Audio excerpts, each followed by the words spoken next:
All right, here we go. Happy Wednesday, everyone. You know the drill, right? It's Wednesday. It's 7 o'clock. We're back here at Caden's Place. Shout out to him for letting me set up here, use the best upload speed in the entire state of North Dakota. But good evening. Hope you guys are all doing well. We've got a fun stream here today. We're going to be having a little bit of fun. I haven't done something like this before, actually. We are going to be doing a power rankings / tier list, right? The draft is over now. Free agency is over. I feel like we've got a pretty good idea of how these teams are looking. So what we're going to do is we're going to sit down. I've got tier list maker or tier maker, whatever it's called, pulled up right now. And I've got 5 tiers, and I'm going to try and organize these teams into tiers, right? We're going to try and do it in order too, right? So 1 through 32. And we're just going to have some fun, just hang out and talk some ball. Might have some new faces in here too. Very, very thankful for all the support, love my videos gotten recently. So that's been pretty exciting. That's been awesome. So if you're new, feel free to say hi. And as always, you know the drill. If you're in here, feel free to say hello in chat. But, you know, we had some big news break. We could talk about that too. We had some big news break really early this morning. There were some rumors when I was going to bed last night that maybe George Pickens was going to get traded. And I wake up and like the first thing I see on Twitter is Adam Schefter, Ian Rappaport, one of the insiders, was saying like new Cowboys receiver George Pickens. And I was like, hold on. Okay. Like, let's not jump the gun yet. Like, there's rumors he might get traded, but like, hold on, let's slow down. He hasn't been dealt yet. Apparently, I just missed the ESPN notification because he was, in fact, traded at like 6 in the morning. So that did happen. Let me pull up ESPN here real quick. There we go. Yeah, there's the tier maker right there. But George Pickens to the not the Steelers, my goodness, the Cowboys. But yeah, and we'll talk more about what this really means for the Cowboys once we get to them on the tier maker. But that's not even what I meant to click on. There we go. Cowboys trade for Steelers wide receiver George Pickens. Pretty run-of-the-mill deal right here, right? We've got a 3rd-round pick involved. The Cowboys also sending a 2027 5th-round pick. So the Steelers get a little bit of draft comp. But this is just what they do, man, right? They take a receiver, day 2, maybe some character concerns or effort concerns. They get a lot out of them on their rookie deal. And then when they wear out their welcome, they ship them off. You think about Deontay Johnson, think about George Pickens. I guess Emmanuel Sanders never really had like character concerns or anything, but they shipped him off. Antonio Brown certainly had his issues, although they got a little bit more out of him. But just another instance in what has been a tried and true tradition here. The Steelers just sending off their receivers. But welcome, Pear Champ. Good to have you in here. Appreciate you tuning in, asking how's it going. You know, it's going pretty well. Weather's been super nice out here in Fargo. I've been loving it. I've been going outside so much, man. Still a little bit windy, but the sun is out. The sky is blue. The birds are chirping. We're finally getting leaves on the trees now, which is super nice. Grass is super green. So yeah, I've been going on a lot of walks, just spending time outside. I've been grilling a lot recently, which has been fun. I may or may not have burnt 3 of my fingers. That's a long story. But yeah, other than the burn, honestly, things have been going pretty well right now. One of them blistered and it opened up today and it hurts a little bit, but we're fighting through it. You know, like LeBron would, right? How does this affect LeBron James's legacy? Well, LeBron is a Cowboys fan, right? Even though he grew up in the Ohio area. So if the Cowboys can be good, then, you know, I feel like that's a W for LeBron. If the Cowboys can make the playoffs, I feel like LeBron's influence. LeBron probably made this trade happen. So there you go. We got Gabe in here too. Let's go. Welcome to the stream, Gabe. Good to have you in here. Asking favorite Star Wars character. Good question, right? Star Wars Day was back on May 4th. Ooh, I don't want to be basic, but I might say Obi-Wan. I don't know. See, he transcends both the sequels and the prequels and the originals, right? I thought he was so sick in the prequels. And then the originals, he's the old wise sage, right? I feel like he's one of the central characters of the entire universe. I love his lightsaber design, love his robes. I might say Obi-Wan, honestly. Or Ben Kenobi, if you want to go old school. But that's a good question. What's your favorite Star Wars character? But yeah. Oh, we got Fargo Retro in here too. Let's go. Welcome, Fargo Retro. Good to have you back in here. Chewbacca, that's a great one. You know, I actually have a Chewbacca onesie. True story. I actually wore that for Halloween this year. The kids loved it, man. That was a lot of fun. It's super comfy too. When it gets cold here in Fargo, sometimes I'll put that on and just chill. We got Golden Age of Dinosaurs in the stream. Welcome to the stream, Golden Age of Dinosaurs. That is a sick name, by the way. That is one of the better names I've seen in these stream chats. That's awesome. Also giving some Chewbacca love. We got Gabe and Caden going back and forth right here. Look at that little friendship, right? Nothing wrong with that. Pearchamp likes Darth Maul. Clone Wars show revived his character. You know what's crazy? And I might sound like a Star Wars casual for this. I have not seen the Clone Wars series. I have not seen the animated Clone Wars movie either. Obviously, I've seen Attack of the Clones. I know of the Clone Wars, but I never really watched that show. I don't know. I never really just got to it, but I do know they brought him back, right? You know, spoiler alert. But Obi-Wan got him in The Phantom Menace, but really Darth Maul was secretly a spider the whole time. That's the Clone Wars right there. That's my understanding of the Clone Wars. But anyways, that was the George Pickens trade. Nothing too crazy. Just classic, you know. Yeah, friendship. Hey, I mean, it could be more, right? Nothing wrong with that either. We're inclusive here on Dr. Pigskin. Absolutely. But I say that we don't beat around the bush anymore and we just dive right on in to this tier list, right? For those of you that might be filing in now, pretty straightforward. I'm going to pull up a tier list, 5 tiers, ranking teams, going to try and do it in order. It's a tier list / a power ranking. And yeah, that's really all it is. The dust of the offseason has settled. And we're going to get to work. I unfortunately do not have like any epic Wii baseball game to play today or anything like that. So this is the main event right here. Man, I'm still reveling in my victory against Sakura last week. But here we go. We've got Tier Maker pulled up right here. 5 tiers. I feel like it's pretty easy to break teams in the NFL into 5 tiers, right? You've got Tier 1, your true Super Bowl contenders. You know, if I had to put my life on the line and pick like 5 or 6 teams to like win the Super Bowl or at least make the conference championship game, you know, these would be the teams. You don't necessarily have to be a tier 1 team to win the Super Bowl, right? But if we're going to be real with ourselves, more often than not, one of these teams is the team that's hoisting Lombardi at the end of the year, right? Tier 2, playoff teams, right? Hey, you made the playoffs.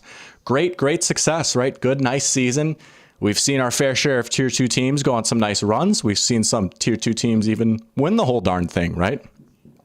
But your odds are a little bit longer if you're a tier 2 team. You're usually looking at like, 10 to 11 wins. You're not quite a juggernaut, but you're a good, respectable team that makes the playoffs.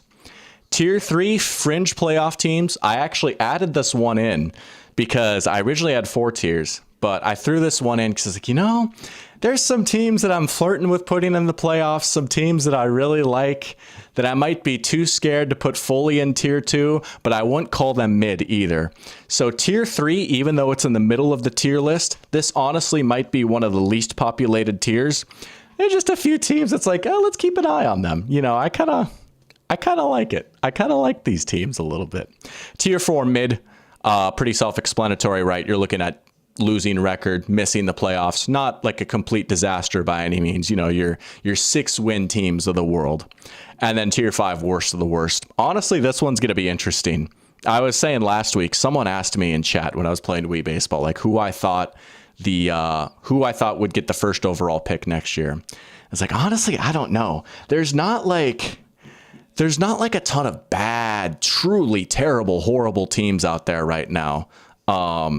So I don't know. Like, there's a few teams I have in mind for this, but honestly, this one's not going to be super populated, I don't think. There's not a lot of disasters out there right now, if that makes sense. Good question from Pearchamp. Did I make this tier list or just find it online? I might make one and put it in the Discord. That is an awesome idea. You know what? Hey, I wanted to plug the Discord, right? Like I said, we might have some new people in here. That is a great idea right there. Caden, if you're listening right now, if you wouldn't mind doing me a favor, putting the link in the Discord. This was a little bit earlier than we rehearsed. We actually had a whole thing planned where we were going to like alley-oop it to each other. I will say I made it myself, but I just Googled NFL team tier list. There was the 2024 one that came up. I will admit I customized the tiers myself. I made a few changes. There was like 8 tiers on this one originally. I was like, that's a little bit too many. But yeah, dude, if you want to, that's a great idea. That could be a lot of fun. Get a little bit more activity going in there. Get a little bit more involvement going. We had some new people join the Discord too, which is pretty exciting. So, and thank you for the super chat, Gabe. Appreciate it. Look at that, $4.99 from Gabe. Would art thou commence with the Buccaneers? I am but a humble servant from Birmingham. Well, you know what? For $5, you know what? I will. I was originally going to start at the top and just work my way down. But you know what? We got a nice big Bucs fan in here, right? I love the Bucs myself. Team of Dr. Pigskin 2025. Shout out to him. And for a $4.99 super chat, absolutely will bend the rules a little bit right here. Let's start with the Tampa Bay Buccaneers. There's the Discord link right there saying, hey, we're at 16. So true. So true. And we got Ryan Asty right on cue. We summoned him. There we go. All right, well, let's talk about your Bucs. Tampa Bay. Oh, we got the door opening right here. Caden's lurking. Yeah, for those that might not know, Caden, you see him with the wrench, right? Good friend of mine. Also a moderator in chat, big helper of the channel. We are at his place right now because the internet is substantially better. Headset is in the back, and he might hop on stream for a little bit. But let's start with the Tampa Bay Buccaneers. Ryan Asty is calling for Super Bowl contender. Not quite there, but I am going to put him as a strong tier 2 team. I do think you can make a good case that this is a fringe top 10 team in the NFL. They're pretty well run, right? Jason Light has done a great job as their general manager. I shouted out Todd Bowles in my most recent video. Think he's a pretty good head coach, all things considered. Runs the team pretty well. And there's a lot to like about this team. Baker Mayfield coming off the best season of his career, right? And you can start all sorts of discourse over like, oh, is he quite as good as his stats would say? Maybe, maybe not. But the truth is, 2 years in a row now, he's played some really, really good football. Bucky Irving, Rashad White, nice backfield right there. I mean, you know me. I love me some Bucky Irving. He's like a borderline top 10 back, honestly. And then the wide receiver room, very deep. Obviously, you add Emeka Egbuka, a player that I love. He was my wide receiver 3. Godwin's coming back from injury. Evans is getting a little bit older. You got Jalen McMillan too. So you get a nice depth of youth and experience there. And then this line is so sick. Sorry, I'm going to stop yapping for a sec. We'll try and get you set up here. I could keep yapping while I plug it in, I guess, too. But I honestly think this is like probably one of the 5 best offensive lines in the entire NFL. Can't quite seem to. That's right. He did get a vote. Yeah, MVP vote for Baker. Hey, it all counts the same, right? All right, we're going to turn up your headset here a little bit. Just try talking for a sec. What do you think of the Bucs? Oh, the Bucs are cool. I mean, they have probably... What's Gabe's position? Media coordinator. They have probably the cutest media coordinator in the league. Oh, yeah. Elite digital content from Tampa Bay. Defense is a bit of a question mark, right? Hassan Reddick, bit of a risk reward signing, but I honestly don't. I know you're like a big Hassan Reddick hater, but for the price that they brought him in, right? And it's a 1-year deal, and he still played kind of well what he actually did play last year. I think it's worth a shot. I think Todd Bowles could get him right. He's worth the risk as far as a football player goes.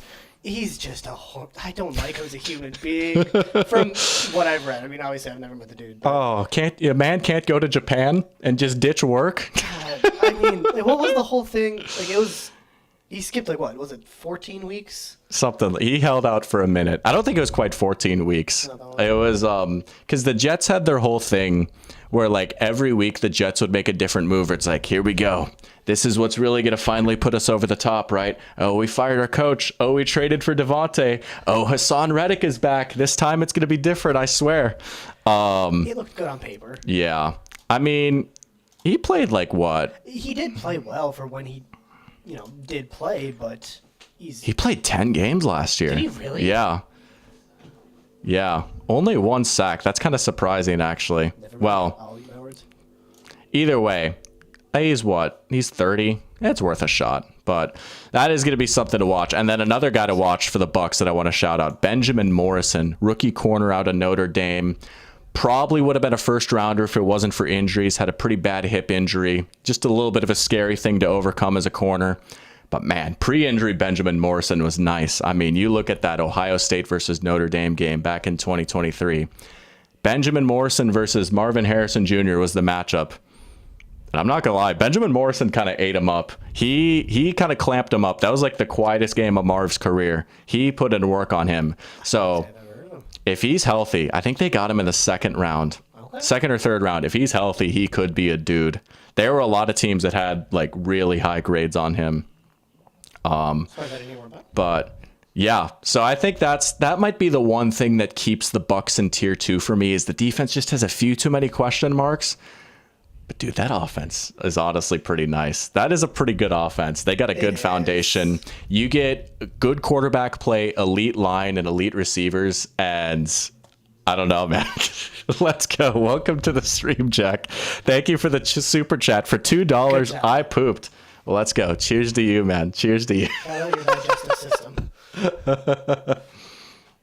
All right. Well, there you go. And we'll slide the Bucs in appropriately in tier 2. I don't know if they'll be the very first team in tier 2, but they'll be in the top half of tier 2. I'll tell you that. I am pretty high on them. As much as I've been like hyping up the Panthers and everything, if I'm going to be real with myself, the Bucs are still probably winning that division. Oh, yeah. As much as I needed Panthers division title to move mountains for me, we'll be cool with the 7 seed over here in Carolina. That's what I'll say. I'm a Panthers fan for anyone new. I'm not. I'm a Vikings fan. I just weirdly like the Panthers and like almost every other team in the NFC South. The only team you like.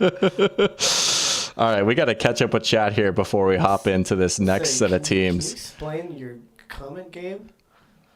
Not from February 14th. Should I understand that? Wrenching around. Where's the February? Oh. Wait, what happened in Japan?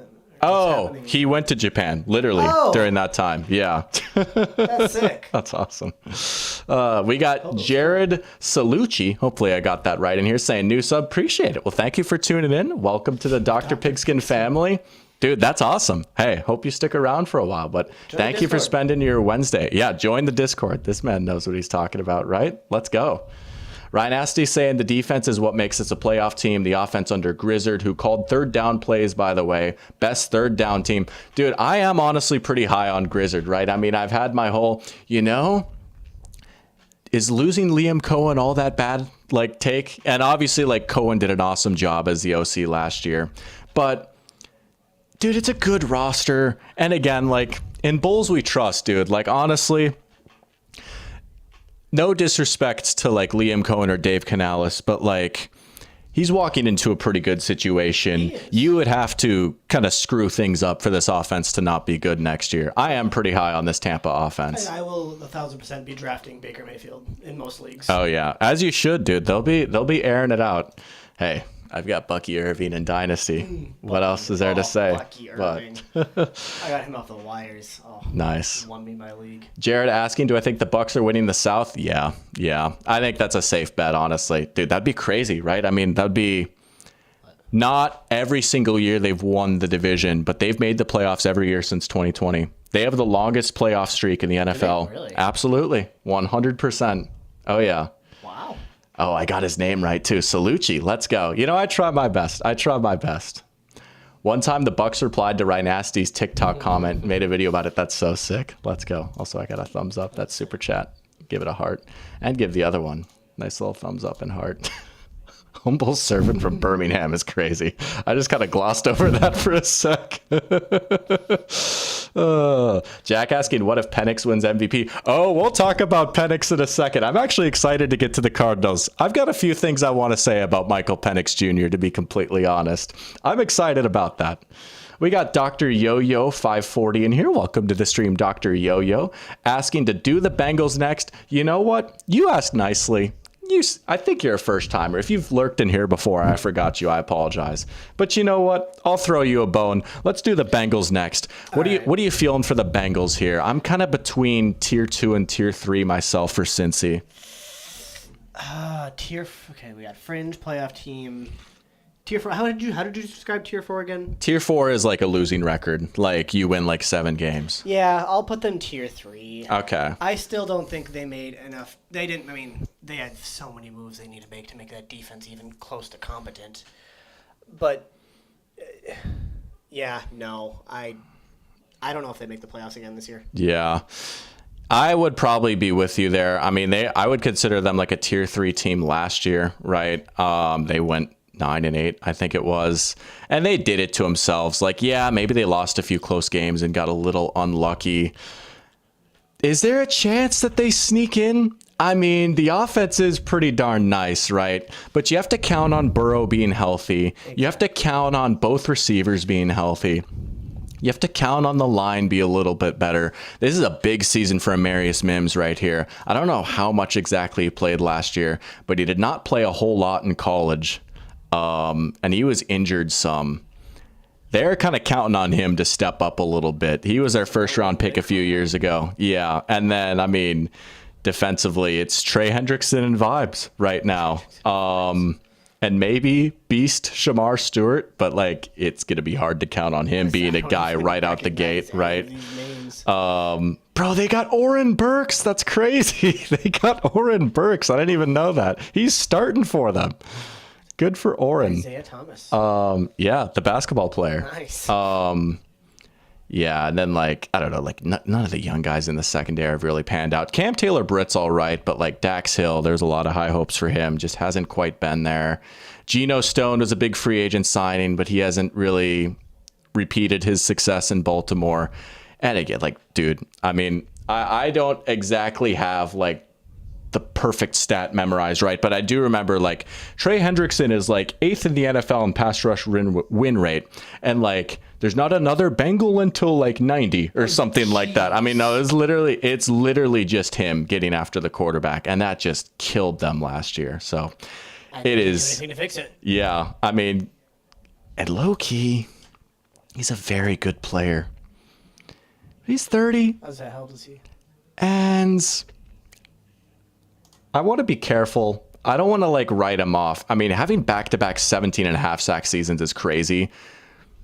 Would it shock me if he had like 11 next year? I don't know. 11 seems a little low. Yeah. I like 13 to 15. Yeah.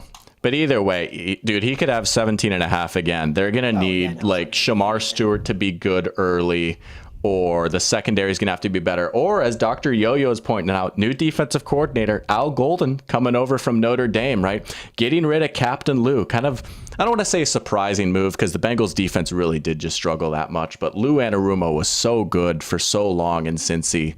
So some fresh ideas, right? Maybe they'll get the coordinator bump a little bit. But I feel pretty good about Tier 3. Tier 3... But they have a higher ceiling than most Tier 3 teams just because the offense is that good. It is. It's like the Buccaneers, but, trash defense. No, really. Like, they're like a less balanced Buccaneers, I would say. Like, I think they honestly do have similar builds. Like, the Bucs defense, I'd say, is just a little bit better, and the line is significantly better. Bengals have a better quarterback and maybe slightly better receivers. But I don't know. I like the advantage on the offensive line, and I like the defense a little bit more. And also, honestly, I feel like I come at Zach Taylor a lot. He's honestly all right. He's not like crazy or anything, but he's stuck around. The guys seem to like him. But give me Bulls over Zach Taylor still. But did I call Michael Penix a Cardinals quarterback? Oopsies. Pearchamp asking if he should drop his tier list in the memes chat. Go for it, dude. That's awesome. Let's go. All right, well, this is where I make my exit until the Packers come on. All right, well, appreciate you hopping in, and I'll give you a nice little dog whistle when the Packers are up. We got a Packers fan right here. Somehow I'm friends with this guy. All righty there. Joe Cool is awesome. He is, dude. Fun fact, I love saying this so much, dude. I'm so annoying about this. I'm going to turn the headset down here for a sec so it doesn't pick me up twice. This is something I'm really, really annoying about, but I love just saying this fact over and over again. For anyone that hasn't heard it, Joe Burrow and I went to the same elementary school. Now, it's not quite at the same time. Joe Burrow's a little bit older than me. But we did indeed go to the same elementary school. We even had the same second grade teacher. Shout out Centennial Elementary School in Fargo, North Dakota. That's a true fact. You could look it up. If you Google Joe Burrow Centennial Elementary, you'll see some newspaper stories about it. But that is my big claim to fame right there, is sharing the same elementary school as Joe Burrow. What's up?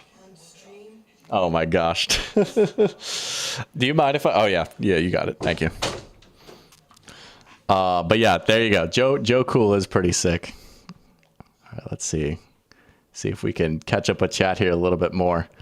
I know Jack was advising against college coordinators. Yeah, knowing a thing or two about that. Seahawks fan, right? Ryan Grubb burned him last year. Yeah, that was fair. Jared asking, do I think the Bengals wide receiver duo will be special? Dude, they are special. They've been special. It's probably the best duo in the NFL, right? I mean, Chase and Higgins.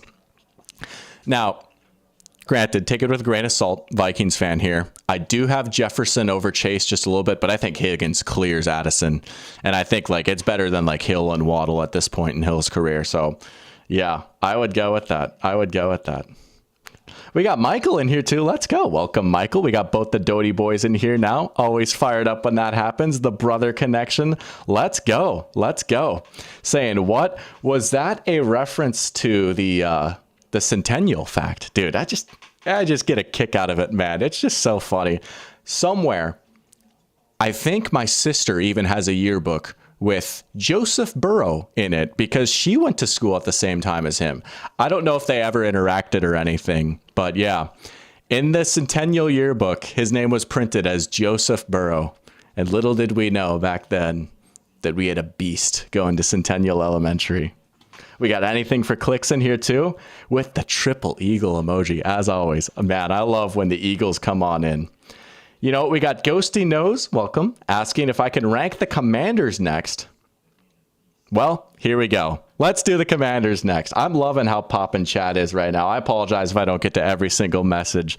I'm getting used to this, right? But dude, we got 22 people in here right now in an off-season stream. That is not normal for this channel. We might occasionally hit 20 for a game stream in the middle of the season. 27 now, so thank you. I appreciate you guys, man. This is awesome.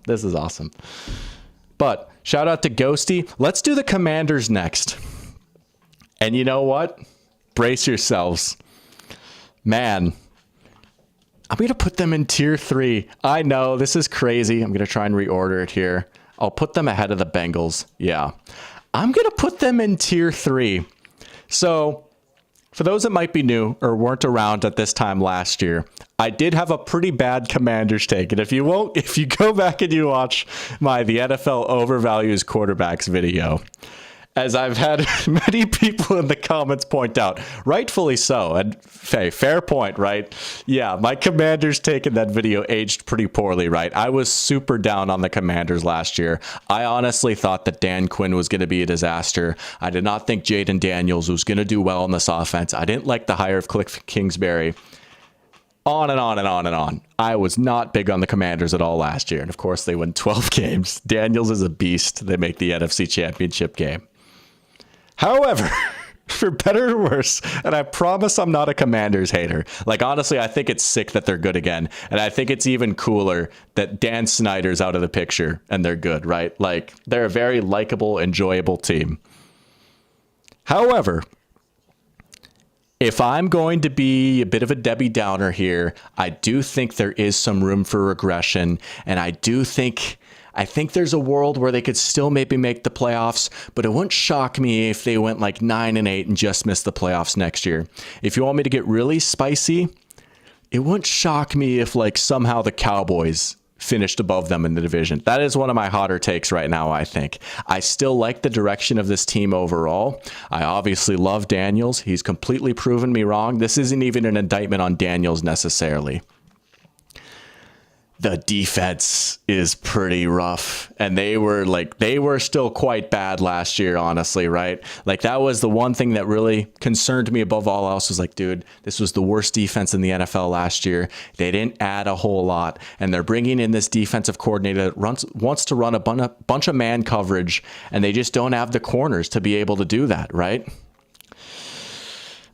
Jack's saying the Commanders only got better. Maybe a little. I don't know. They brought in some aging vets. Laramie Tunzel is cool, but he's also coming off the worst season of his career, and he's 30, and that just, I don't know, that just makes me nervous a little bit, right? But I do like how they drafted Josh Connerly Jr. to put him in behind, right?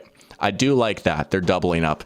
And it's like, Deebo Samuel in 2025, he's 29, but with all the mileage and the way he's been used, like, I don't know, man.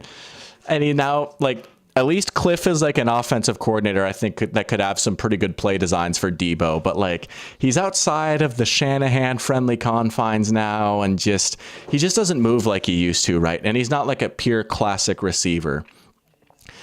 Maybe they got a little bit better. Here's the thing. I think the team skill level could be about even, but I could see them winning like 3 less games too. And I don't want to like be too harsh or kill the Commanders for this, right? Again, Vikings fan, I lived through the 2022 Vikings season. I had everyone like crossing their arms to be like, well, they only win close games. They got lucky, right? But if I really wanted to be that guy, it's like, man, they beat the Saints because they couldn't get a 2-point conversion at the end. And it took just like an epic blunder on the Hail Mary by the Bears to win that game.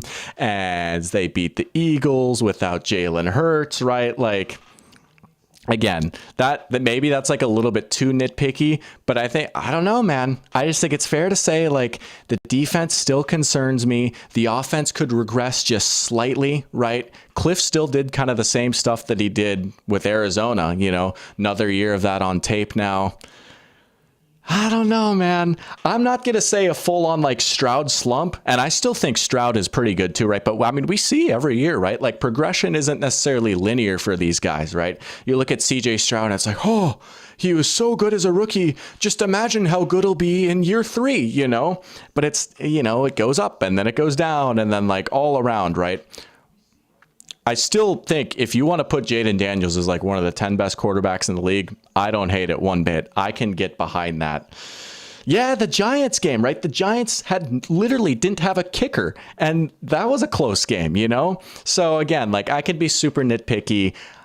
I don't love their defense, and I just think overall this team, like, I don't feel like this is a team that's just like inches away from the Super Bowl, even though they got to the NFC Championship game last year. I think fringe playoff team is fair. I honestly think they're about, if I had to guess, I'd say they go like 9-8 next year. Honest opinion. I could have an egg on my face again. I've been wrong about this team plenty. Even during the middle of last season, I was like, they're going to regress, guys. Don't worry. They're going to regress eventually. Didn't quite happen. But yeah, I won't kill the Commanders anymore here. I'm sorry. Some poor guy asked like, oh, do the Commanders next? And I was like, yeah, man, I don't know. I think they're going to fall off a little bit. So I'm sorry about that. But oh, man. Jaden, best QB in the NFC. Whoo. Nah, bro. Stafford's got that on lock still. I don't know. Stafford's got that on lock. Jared is a Lions fan, asking if I can do the Lions next. You know what? You got it. You know what? Screw the order. We'll just have some fun here. We'll just put teams in. Eventually, we'll like order things in. But Ghosty is a Chargers fan. B-Dubs is late. Hey, well, I appreciate you tuning in anyways. There's no such thing as late, right? You can come in whenever. But we're just going to have a little bit of fun with this. We'll do the Lions next. Shout out to Jared. Yeah, we're going to put the Lions in tier 1. You know what? They lost their coordinators. The brain drain happened.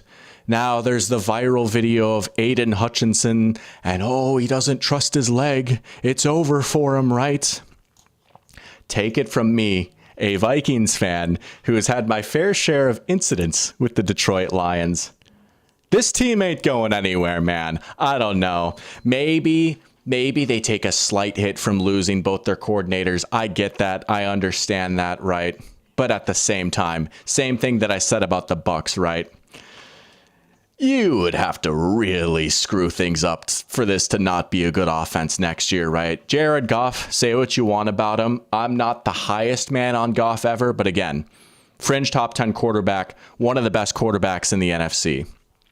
Sonic and Knuckles, best running back duo in the NFL.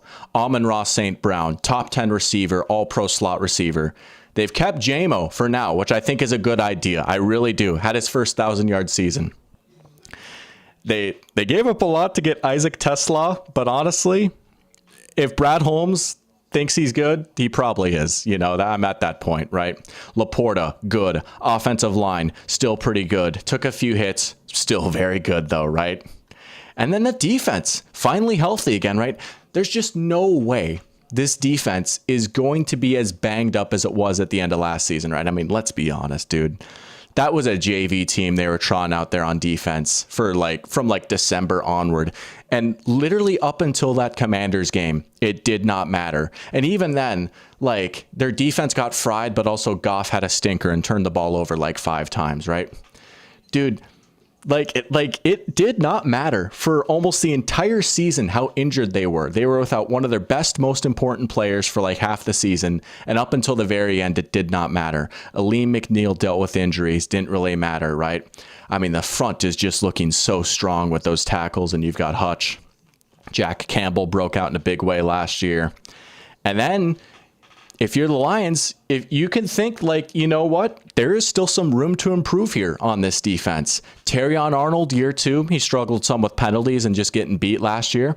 Maybe he's better year 2. Maybe even a slight improvement, you know? If you could just become a good starting quality player, you'll take that. And then a very under-the-radar move, DJ Reed in free agency, right? One of the best guys in the free agent class. Good signing for him. Ennis Rakestraw, another guy that you might expect to maybe take a step up year 2. Amik Robertson, the Justin Jefferson killer. Just owned him, dude. He owned my favorite team last year. Brian Branch, defensive player of the year caliber type of guy. Kirby Joseph, hey, he's a beast. I can't deny it. He is a beast, right? Top to bottom, this is still one of the very most talented teams in the NFL. Yes, there was a brain drain, but Motor City Dan Campbell is still there. And above all else, he's what gives them the identity, and he's what makes them the Detroit freaking Lions. This is a Super Bowl contender. If you want to pick him to win the Super Bowl, I've been saying this for months now. If you want to pick him to win the Super Bowl, I can't knock you for it. I get it. I picked him last year. They brought back most of the team. This is a very good team. This is a very good team. There you go. There you go. Michael asking, I have to realize the take is coming from a guy who thought CJ Stroud was winning MVP last year. I won't take it too seriously. Oh, wait. I must have lost it or something. But hey, you know what? Maybe for all I know, the Commanders go out and win 16 games. They go 16-1, you know? The Commanders exist to make me look foolish.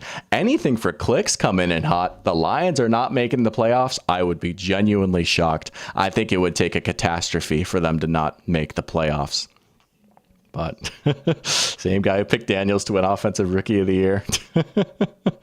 Gabe asking my opinions on the Lions draft. Oh, let's take a look at their draft class real quick here. I thought it was pretty good, right? I think it got killed a little bit because it wasn't matching up with the consensus big board. Let me see if I can pull it up here. Let me just Google it. I did actually really like the Tyleik Williams pick, though. Honestly, I don't hate him being a late first rounder. He's a pretty good player, you know? Maybe not the biggest need, but again, they want to make that their superpower. They stop the run. They're tough up the middle. I can respect it. Tate Ratledge, round 2, right? Go Dogs. He's big and country strong, right? They got a real Southern offensive lineman with a mullet. That's the archetype that some people seek out. Isaac Tesla in round 3. That genuinely shocked me. But you know what? Big body. Maybe new Tim Patrick just dropped, right? Again, if Brad Holmes thinks he's a beast, go for it. And then they got a few dogs at the end. Dan Jackson and Dominic Lovett. So I would not give it an F like The Athletic. I would give it a C+ or B-, I think. It is respectable. And who knows, man? Who knows? with Brad Holmes. It'll probably be an A in 2 years from now. And that's when the draft grades really matter, right? Goff choked against the Commanders.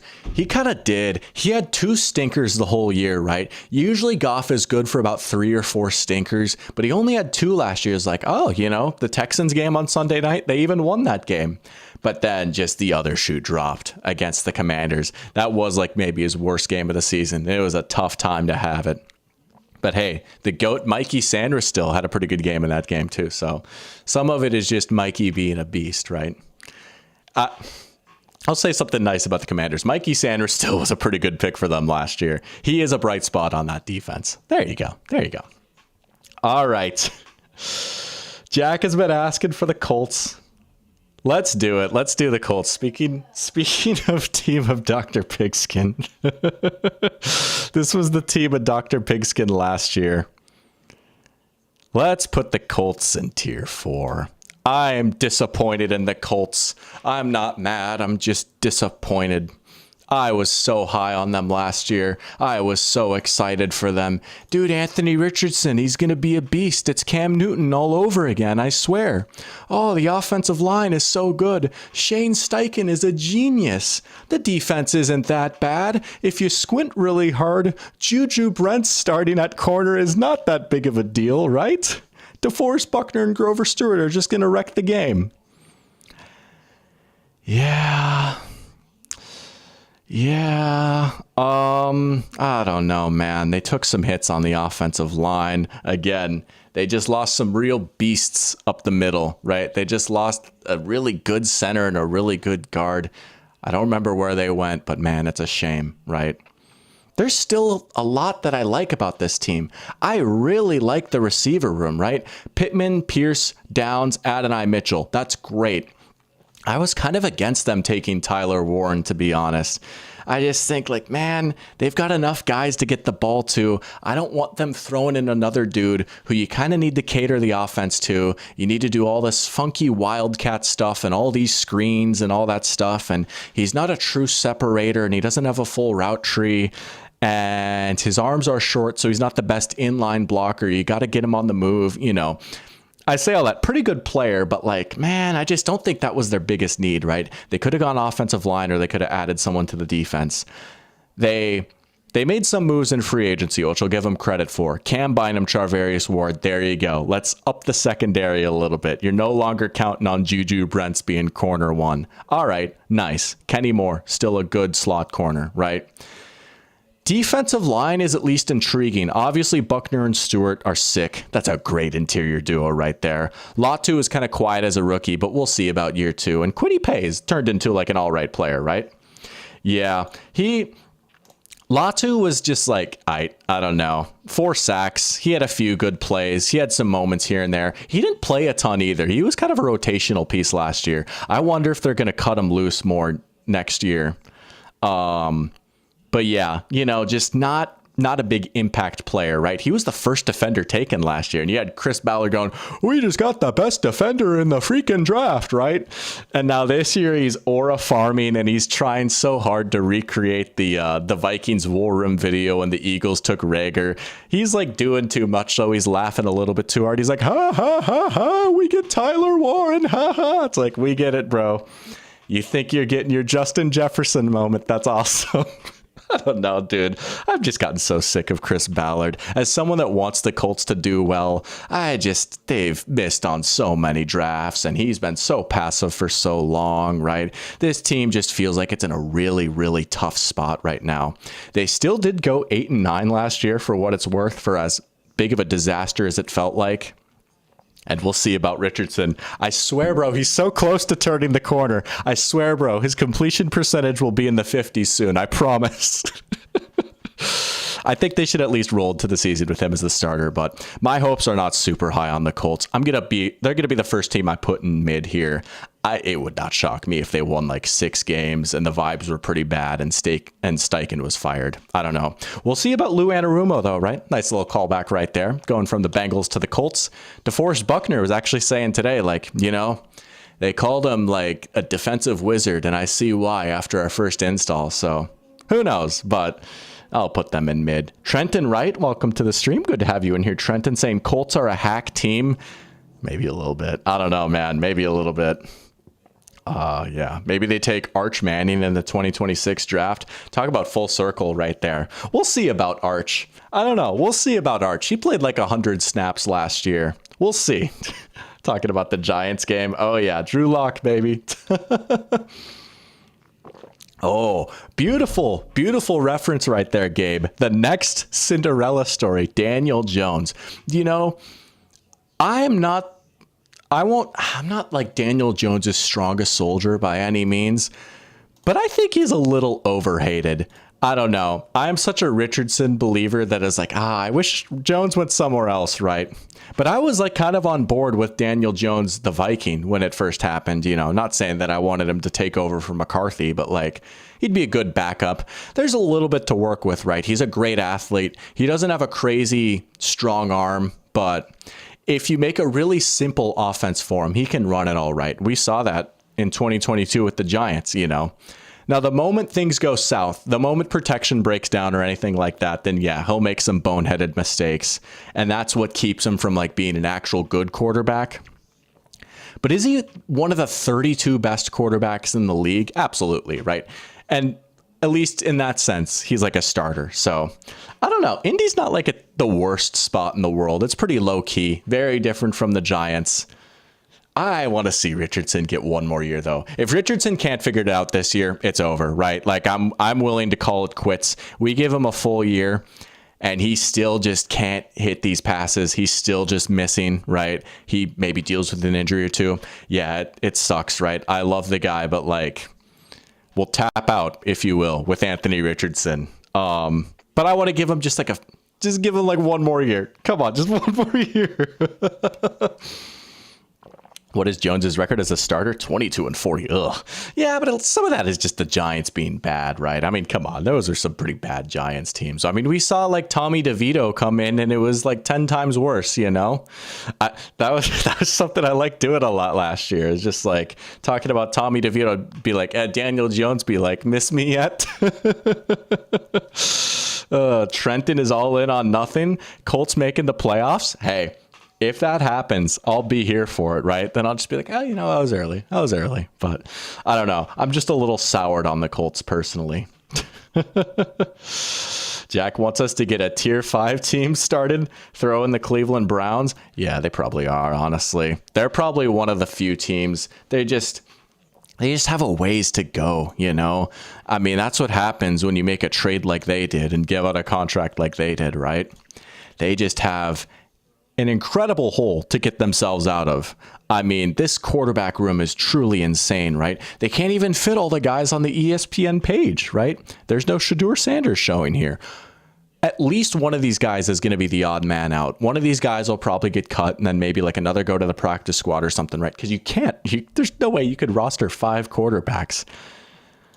The Dylan Gabriel pick is just so puzzling. It's like, why? I don't know.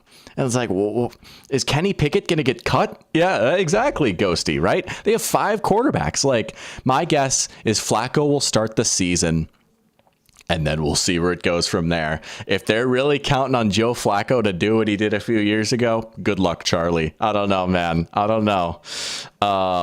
Running back room is fine. Judkins is okay. I liked Henderson a little bit more. Judkins wasn't like my favorite back of the class or anything, but whatever, right? And then the receiver room, Judy was pretty nice last year. I like the way they deployed him, right? Good to see him like get used out of the slot a lot more. He had a pretty good year last year. Cedric Tillman is fine, but I think he's better off as like a 3. We'll see about Deontay, you know. And Njoku I like. And then the line, like DeJuan Jones is just such a liability at left tackle, and some of their other guys like Batonio and Teller are getting older. The defense could be pretty good, though. I mean, this defensive front could be really, really nice. Obviously, you've got Myles Garrett. You bring in Mason Graham. JOK is a beast. You bring in Carson Schweschinger, first pick of the 2nd round. Denzel Ward, true corner 1. Martin Emerson, maybe you can pick on a little bit. He got picked on some last year, right? And there is still just like the big question with this defense is like, okay, what can they do besides like have an insane first wave, right? If you're an offense going against this Browns defense, if you can kind of stand up to that initial pressure, if you could like keep a clean pocket for 3 seconds, easier said than done. And you've got big Myles Garrett now, like Mason Graham joining the fold, right? Obviously Ward is good, but you can kind of get yours elsewhere in the secondary, and JOK is a great linebacker, but he's a downhill guy, right? So that you hope that like Carson Schweschinger can be a guy that complements him and plays off him a little bit more in coverage, but I don't know. And even then, like tier 5 almost seems a little bit harsh because I can squint and see a really good defense and I can see like a few good pieces on offense, but I don't know, man. I don't know. It is the Browns. Sorry if there's any Browns fans in here. Lord knows y'all have it tough enough already, but yeah. Oh, and they passed on Travis Hunter. I don't know, man. They passed on Travis Hunter. Steve Smith. Steve Smith's got bigger fish to fry right now. Steve Smith's got a few things on his plate right now. Welcome, Pepper Tony, to the stream. Good to have you in here saying cut Shador. That would be crazy. If I had to guess, honestly, it might be Kenny Pickett that gets cut. We'll see. Could we see Stefanski fired after the season? Pearchamp is asking. I mean, his seat is probably pretty warm, for better or worse. I think he's done an all right job. I think he's built a pretty good staff, right? I love Jim Schwartz as a defensive coordinator. And, you know, I won't say Stefanski is like a tier 1 offensive play caller. Tier 2, maybe. He's an all right coach. I think he's a pretty good coach. He's one of the 32 best head coaches in the NFL. And why that might sound crazy, like he's not a guy I think that you'd normally fire, but there gets to be a point where you might need to just to shake things up. So look at that. We've got at least one team in each tier now. We're almost an hour in. We are not even close to done. That's okay though. We're having fun. Michael asking about the Knicks and Boston. Dude, how about the NBA playoffs? Except for the game that didn't happen last night. You know, it was crazy. They canceled the NBA playoffs after the Cavs-Pacers game. There was no game after that, as far as I remember, because I was thinking there was going to be one, but then Adam Silver said, nope, no game. The Timberwolves-Warriors series starts on Thursday. So, all right. It's my turn. I get to pick a team, and we are going to close our eyes, and wherever my cursor lands, we're going to do that team next. And my cursor is on a different screen. Hold on, we're going to try that again. All right. Oh my gosh. The Jaguars. That's what it was closest to. You couldn't quite see it because my face cam was blocking it. But that's what it was closest to. I'm watching the replay right now. I kid you not, it landed on the Jaguars. So we're going to do the Jaguars next. Am I going to do it? Am I going to do it? No, I can't quite do it. Again, this is the year I'm finally responsible. This is the year I have a level head when it comes to the Jacksonville Jaguars. Again, I'm catching a lot of the newbies up here on some lore. I mean, you might have seen if you go through my old videos, one of my first ever videos was about how epic and amazing the Jacksonville Jaguars were, right? Yeah, they did not even make the playoffs that year. And then going into this past season, I was like, you know what? I'm buying the dip on the Jaguars. They quietly went 9-8. Everyone's focused on the disastrous collapse, but they're still good, I promise. Yeah, they picked 5th overall this year. It's not Trevor Lawrence's fault, though, so it's chill. He's still amazing. It's just not his fault. New coach, Travis Hunter's a beast. Overall, though, I like a lot of the top end talent on this team. I still think they might be a year away, though, right? Still a lot of questions on the offensive line. Still a lot of questions on defense, especially in the secondary. This was quite literally the worst pass defense in the NFL last season. They were dead last in almost every pass defense metric, right? They were getting cooked. And we'll see how much defense Travis Hunter actually plays, right? They got him listed as a bench corner right now. James Gladstone is saying we're going to change society as we know it with Travis Hunter, which would be sick, right? I'm here for it. I'm such a Travis Hunter believer. I think this is going to be awesome. I think you got to let him play both ways, or at least try it, right?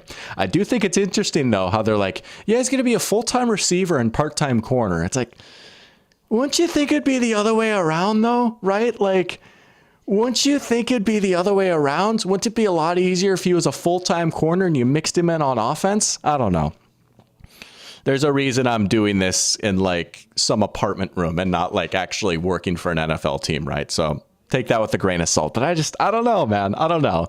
Gladstone's speech was odd. You know, I respect it, right? He's the kid who just got the big promotion, right? He's trying to like be the man now. Hey, I've been there before, right? We've all been there, right? He's kind of like Ryan Howard in the offense when he gets promoted to corporate. And hopefully it doesn't go as poorly as it did for Ryan, right? But, you know, he's like, Travis Hunter shows us all what's possible. And we have gotten a person who is going to change the world. When the universe experiences a heat death, there will be 3 names that are remembered. And one of them will be Travis Hunter. I was trying to improv that there. But James Gladstone does live in a society. He probably was, honestly. He probably was on a stimulant. But you know what? He's from the Rams, so he's got to be good. But again, I like a lot of the top end talent on this team. Got sidetracked there for a little bit. Trevor Lawrence, I am a believer. Think he's a good quarterback. As people are saying in chat, Travis Hunter, Brian Thomas Jr., that is a sick duo. Oh my goodness, if that works out, that is just going to be so much fun to watch, man. I think the sky is the absolute limit for Brian Thomas Jr. I think he's a guy that could win Offensive Player of the Year at some point in his career. Unbelievable football player. I just have a hard time believing what happened his rookie year is a fluke. There's just no way. Everything that made him great in college, we saw right away in the NFL. But again, offensive line, some questions. Just some questions, right? Defensive line, all right. Josh Hines-Allen, maybe not the player we saw back in like 2023. He's not going to get like 17 sacks, but he's all right. Trayvon Walker, I will take my win on that. I will at least take my win on that. He has turned into a great player. I stand with Trayvon Walker. I am the high man on Trayvon Walker. I have some crazy Trayvon Walker takes. I really like him. I don't know, man. The second level and third level of this defense, I don't necessarily love outside of like Tyson Campbell. And even then, like he just can't stay healthy and he just hasn't been consistent, you know? I don't know. Oh, Trenton not liking the top end. You know, I don't know. I might have him at like QB 12. Again, he's not everyone's favorite, and I get that. And he has not done himself any favors these past few years. Like he's had his fair share of bad games, but I still think there's a really good quarterback in here for better or worse. I am going to die on this hill for at least another year or two. It's a big year for him, though, right? They bring in an offensive-minded head coach. They add Travis Hunter. Like, it is time for him to, like, kind of put up or shut up here a little bit. It'd be nice to see Trevor Lawrence play a little bit more like his 2022 self again, right? Here you go. You got another weapon. We brought you a new coach. So I will give you that. Like, it is time for him a little bit to step up. But what has Trevor done to impress me? Even in his one playoff win, he had 4 interceptions. Man, and this is like, I know this is like dorky stuff to get excited about, especially like I'm not going to act like I'm some former quarterback or anything, right? So at least like from a dummy's perspective, I don't know. He's so good in the pocket, dude. Like his pocket movement is so nice. Just like short, subtle little steps that avoid pressure. He does a pretty good job at getting the ball out quickly. He's got a very talented arm. He can make throws at all 3 levels. Very strong arm. He's really good at throwing on the run. He's a great athlete. He's a great runner. I just think he's a really good, well put together quarterback. And he has his fair share of bozo moments. I will give you that. Sometimes he trusts his arm a little bit too much and he'll just have some silly interceptions. But man, he's right more often than he's wrong. I don't know, man. I just think there are some games where he's just played phenomenally, and the stat line doesn't always necessarily reflect that. But man, like week 1 against the Dolphins this past year, right? Jaguars lost that game. ETN sold. Dude, Trevor was dealing in that game, man. He had some gorgeous throws. That touchdown to Brian Thomas, oh baby, you know. And I've been a Trevor fan for a minute, so maybe I have like a little bit extra bias. I was like, dude, like, I mean, who wasn't like hyping him up coming out of college? Was like, dude, I can't wait to see him in the NFL. And I stood by him after his rookie year and the Urban Meyer disaster, and I just got so excited after the 2022 season. And he's given me just enough in 23 and 24 where I'm like, there's still a good quarterback in there. I do have a crazy commitment to the take. But you know what? One day I will be vindicated, right? You know what? He just needs his Matthew Stafford moment.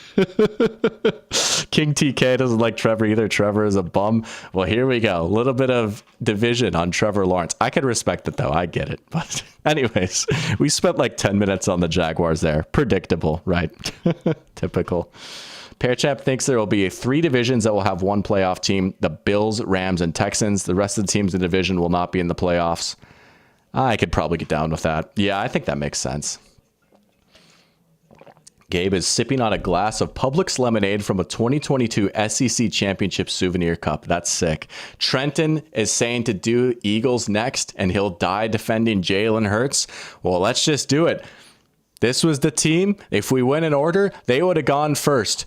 Lo and behold, the defending Super Bowl champs, I've got them at number 1. You know what? They took a few hits in the offseason. I get that. Losing Big Milt. Okay. Good player, Milton Williams, right? Let's find the Eagles here. Another brain drain situation, but we'll see if Nick Goat Sirianni can work his way around this one, right? And they lose Mekhi Becton, right? So they lost a few guys in the interior of both lines. But overall, man, they're just so deep. And again, like you could see a world where like the defense doesn't really fall off, even though they lost a few guys, because Bryce Huff is back from injury. He's a guy I had a take that aged poorly last year, right? I was super high on Bryce Huff, but honestly, he was kind of turning it around before he got hurt. I swear, I still like Bryce Huff a decent amount, right? They bring back Zach Bond, one of the best defenders in the entire NFL. Defensive line is still just sick, right? You've got the dogs up front. And I don't know, man. They're just a factory. They'll figure out like replacing Hassan. Well, I guess they lost Hassan Reddick last year, right? They'll figure out replacing Josh Sweat. There was a big loss. But they've still got Cooper DeJean. They've still got Quinyon Mitchell. Reed Blankenship was honestly kind of nice last year, right? I mean, this should still be one of the 5 best defenses in the NFL. Vic Fangio is still there, right? Continuity in the scheme. And then, of course, in typical Eagles fashion, dude, how he did it again. Jihad Campbell falls all the way down to the second to last pick. They trade up and get him. They can bring him along slowly, right? He had his injury. He's got to recover from that a little bit. They don't need to rush him in at all.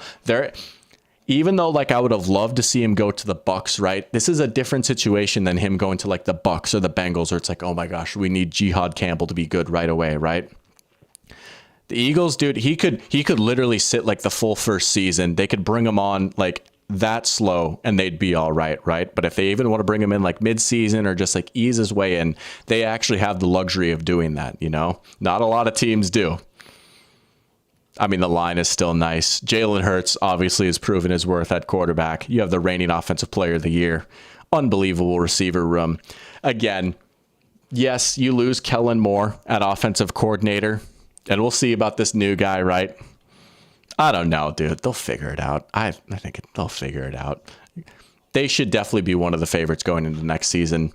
I have them as the number 1 team. They kind of proved me wrong a little bit last year, and I respect that. And also, I want to shout out some of the Eagles fans in my comments that corrected me and pointed out Nick Sirianni actually did not hire Kellen Moore last season. That was more of a Howie thing. I looked into that a little bit. I Googled it. I didn't find anything when I was making the video. I was like, oh, he probably hired him, right? So I appreciate there was a few Eagles fans that pointed that out for me. I actually did not know that. But either way, Nick Sirianni's a beast. I stand with Nick Sirianni. Welcome, Ron. Good to have you in here. Let's go. Welcome back, Ron. Oh, yeah. Let's go. But there you go. Eagles at 1. Eagles at 1. All right, we got to get going here, man. Oh, man. All right. Let's just do the Saints next. They're the next ones up, right? We'll put the Saints in tier 5 too. Again, could they be, am I going to have them as the very last team in the league? See, I feel like they're the most popular pick right now to have the first overall pick next year. And to an extent, I get that. They're certainly in a bad place as far as like an organization goes, right? They just can't seem to commit to a rebuild. Spiritually, they're mid, but like they're a little bit less talented than being a mid team now. We don't know who the quarterback is going to be. The offensive line is turning over a little bit. low-key not bad, though. And then, like, Olave, man, he just can't stay healthy. They don't have a lot of depth outside of him at receiver. Kamara was a fun story last year. Fun little resurgence. We'll see. We'll see, you know. And then defensively, right? Just a lot of old guys. A lot of, like, Cameron Jordan's still out there. I don't know, man. I don't know about that, you know. Tyrann Mathieu still trotting out there. I don't know, man. They lost a few guys in free agency. It was an all right defense last year, but they took some hits. Is this the very worst team in the NFL, though? That's one thing I struggle with. I think it's fair to put them in tier 5, and I probably will put the Browns above them in tier 5. But honestly, I am struggling to think of, like, maybe they will come in last. Maybe they will come in last. Trenton is a Kellen believer after last year. No, he did a great job with Philly, honestly. He fixed a lot of things in that offense. He really cleaned up the run game.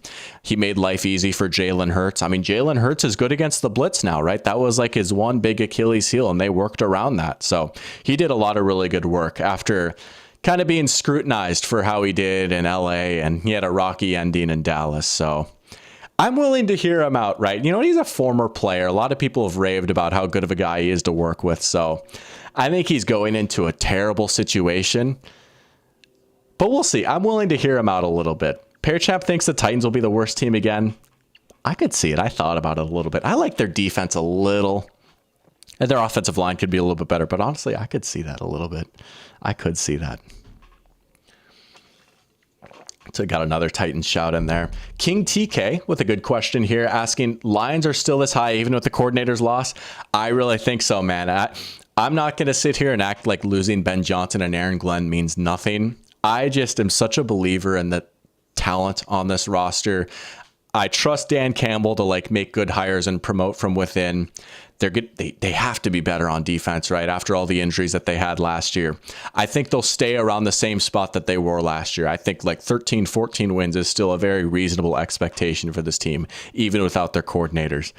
I don't know, man. Scheme goes a long way. Absolutely. There's no denying that. But also, sometimes it's nice to have like 5 All-Pros on offense. You know what I'm saying? But yeah.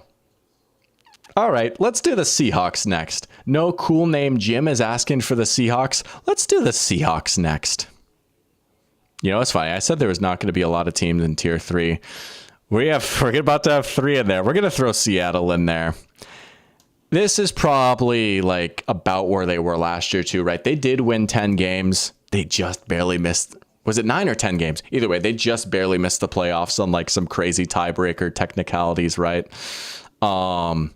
Obviously, lose Geno Smith, go to Sam Darnold at quarterback. In my opinion, that's a bit of a downgrade. I think Sam will be all right. I don't think he's going to be a disaster. I don't think he's going to be the player that we saw against like the Rams or the Lions. But I think Geno's a better quarterback than him, if I'm going to be completely honest with you guys. I'm still a little worried about the offensive line, even though horns up, shout out to him, right? They bring in Gray Zabel. Looks like they've got him plugged in at guard right now. They announced him as a guard during the draft too, which was interesting. A lot of people thought he might play center. At least you've got some playable guys on the line now though, right? Charles Cross and Abraham Lucas, okay. Cross is honestly pretty good, and like Lucas is playable at tackle. Zabel ideally will be at least playable at guard, if not good, right? Still got a baby. I don't know. You can't do everything in one offseason, so I get it. But they bring in Clint Kubiak, and it's very apparent based off the moves they've made this offseason, right? They are building a wide zone demon team, right? You've got Cooper Kupp working the slot, great blocker in a zone scheme, right? All these runs to the outside. He's going to be blocking the slot corner, blowing him up out of the play, right? Really good at that. Zabel, great athlete, get him out on the move, right? Darnold, play action off of those wide zone looks, right? Play action bootlegs, you know, he's good at that. Throwing over the middle, in-breaker routes to JSN. I can totally see the vision with this offense.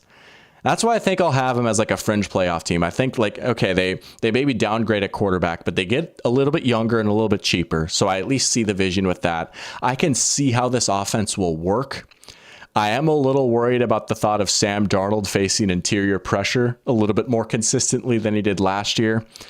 And as good as like JSN and Cup are, right? This is not Jefferson or Addison by any means. But I can understand how like, okay, this could actually be a decent offense. And the defense ain't bad either. Very quietly, 10th in the entire NFL in defensive EPA last year, if you're into that kind of stuff. Pretty good unit overall. Ernest Jones' move at midseason, pretty nice. Really helped turn things around for this defense. They've got kind of a deep front. They've got a few guys that can get after the quarterback. And then like Witherspoon, man, I love him so much. I love players like him. Just a nasty, nasty nickel corner that can just get downhill, can blitz, right? I don't know, man. He's nice. He's nice. I really like him. Julian Love. I've said this a few times now. They paid him a lot this past offseason, and he really, really rewarded them with some good play. I think this could be like a borderline top 10 defense again. That is a good defense and an all right offense. The offensive line scares me enough that I'll put them in tier 3 though. But you know what? I could see them maybe sneaking into the playoffs. They're in a kind of tough division. The NFC is kind of tough though. NFC is kind of tough. Pear Champ asking, can Milroe be Russell Wilson 2.0? I do love me some Jalen Milroe. I had him as my QB too. Dude, what if it was another Matt Flynn, Russell Wilson situation? I don't know that I'll straight up beat Darnold for the job this year. Like, Milroe is way more raw as a prospect than Russ was. Russ fell because he was short and because he was old. He was like a fifth-year senior, I think, right? He was like 23 coming into the draft. Milroe does have some stuff to clean up, but I do think Seattle's a pretty good spot for him, though. He could like sit for a year or two. If Darnold does, heaven forbid, stink it up, Milroe can come in. He'll get a chance to play early. And he's going to be in an offense that might have a decent running game. So he might have some packages designed for him. So I'm a little intrigued by that. But I don't know. I like Milroe for what he was, right? They took him in the 3rd round. I feel like that's a fair spot for him. But all right. Let's move on. We got some QB discourse going on in chat right now. Hey, what's an NFL discussion without QB discourse, right? All right, here we go. We'll do the Dolphins next. Was it Michael was saying that the Dolphins would be a tier 5 team? I won't put them in tier 5. I will put them in tier 4 though, right? You know what? To quote the great late Dennis Green, they are who we thought they were, and we let them off the hook. You know what? Again, I am wrong plenty of times. There are plenty of times where I screw up and I have a hilariously bad take, like the Washington Commanders being bad last year, for example. But you know what? I know exactly what this team is. No disrespect. Sorry if there's any Dolphins fans in here. I know what this team is, man. I don't know. I at least respect that they tried to get a little bit tougher in the draft this time around, right? They went really heavy on the trenches. I get that. This team does kind of have a lot of holes, though, and they've been taking a lot of hits in free agency the past few years. And now Jalen Ramsey might be on his way out the door, right? I don't know. They won 8 games last year. I could see them winning like 7 or 6. Their draft was decent. Tyreek Hill is an interesting player. I don't even know if he wants to be here, and he's kind of coming off a down year. I don't want to ding him too much. Like, he could totally come out to his healthy next year and he goes for like 1,200 yards. But he had some droppies. Wow, I was trying to say he had the dropsies a little bit, you know. So he's had some drop issues. There's been some buy-in questions a little bit, right? He's just getting a little bit older too, right? And he's a guy who you wonder how well his game is going to age just because so much of it is built on him being the fastest guy in the league. Maybe Waddle can step up a little bit more, though. He's a guy I've always liked. And Jonnu Smith was pretty good. But the line still has a lot of questions, though, right? I would butcher the crap out of this guy's name, so I'm not even going to try. Oh, I should have learned this. I'm always, I need to get the name right. And then I absolutely sell this name. But like Liam Eichenberg still might be starting, you know, I don't know. Austin Jackson still might be starting. Patrick Paul, lot on his plate now with Tyron Smith retiring, right? All of a sudden, Patrick Paul's your left tackle. There goes like your only good offensive lineman. I don't know, man. There are some good pieces on this defense, though, even if they don't keep Ramsey, right? Jalen Phillips has always been a guy I've been high on. Just got to hope that he can finally stay healthy for once, man. That poor dude cannot catch a break. Zach Sealer quietly had an awesome year last year. Then you bring in Kenneth Grant, just a big run-stuffing, space-eating nose tackle. I like that. So I at least like their defense a little bit, but I don't know. This just feels like a team that's trending downward. They've got a lot of bad contracts. I feel like they kind of hit their ceiling a few years ago. McDaniel's offense has gotten just a little stale. You're holding your breath every time Tua gets hit, and the line isn't very good. I'm going to put them in tier 4. I'm going to say they're mid. I don't know, man. I don't know. Let's talk about the Falcons. Ghosty is saying Falcons possibly tier 2. Pearchamp is saying he agrees. Oh, this kills me. Also, wait, I haven't...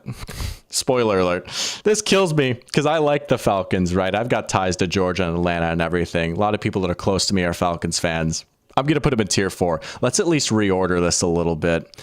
We'll say the Dolphins are top of tier 4 right now. We'll do, yeah. The order is all right for right now. We might shuffle things around later. Maybe tier 4 is a little harsh. Maybe I could bump them up to tier 3.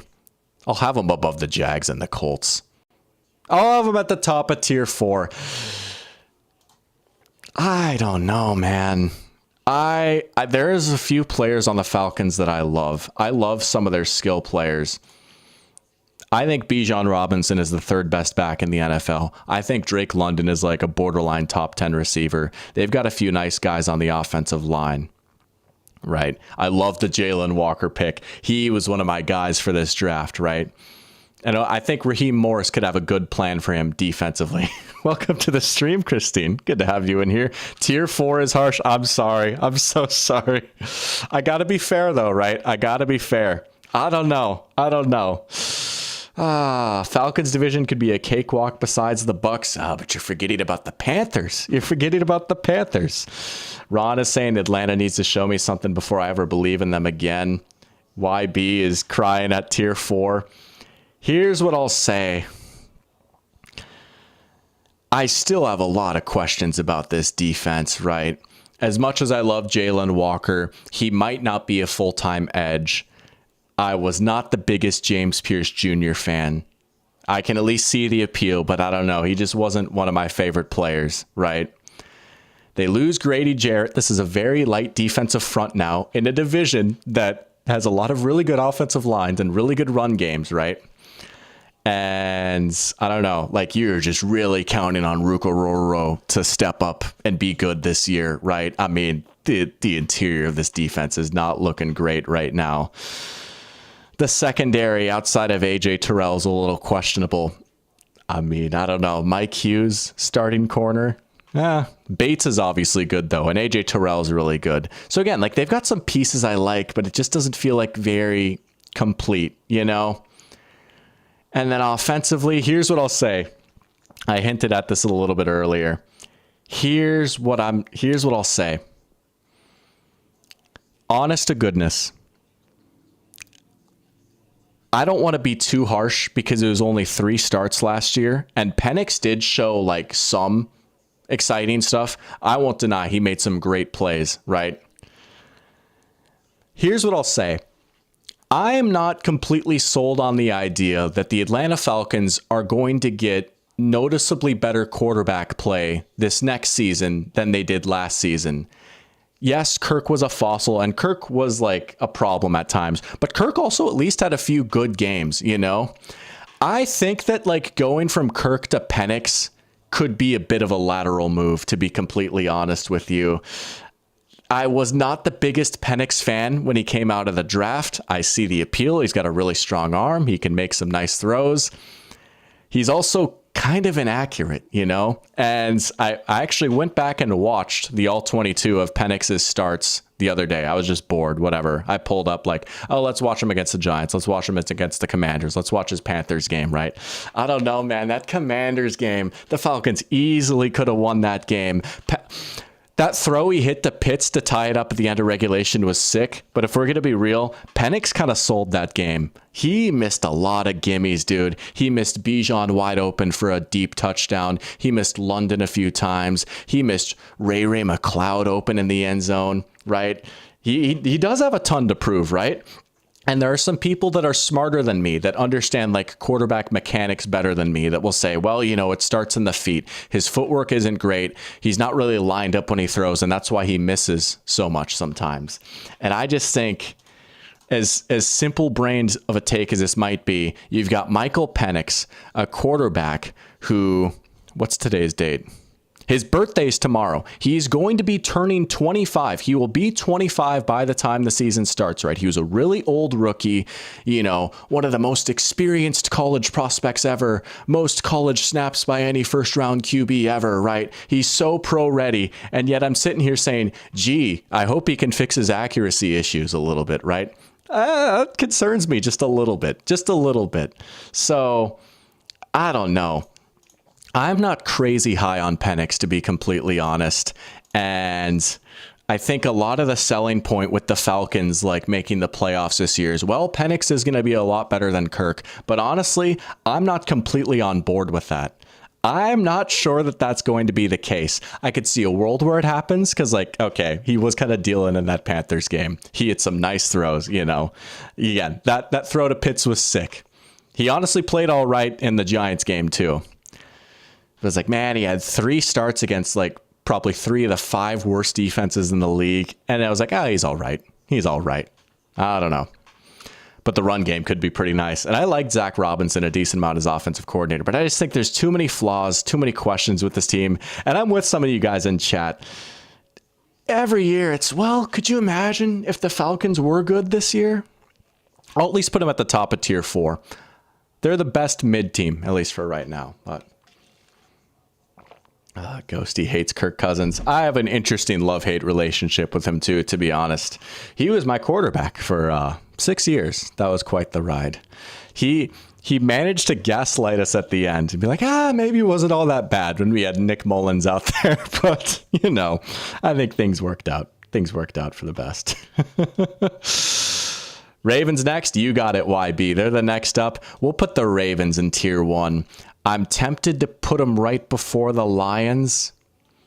They're definitely a tier 1 team, though. I think there's no denying that. They've been a tier 1 team since 2019, right? There's a well-coached team. They've got an elite quarterback. They've got a great defense. I mean, what's not to like? I'm trying to buy some time. I don't know where I'm going to put them yet. Screw it. I'll put them right here. I'll put them just above the Lions. Yeah. No, I love the Ravens, though, and I love Lamar. I'd love to see Lamar finally get over the hump in the playoffs, right? Man, this narrative is just so tired. And I get he doesn't necessarily do himself any favors. He had a few turnovers in that Bills game. He was also awesome in the second half of that game, too, right? I'm not even going to try and predict when Derrick Henry is going to fall off, dude. Who knows at this point, right? He's 31, whatever. He'll be good next year. He'll be good till he's 40.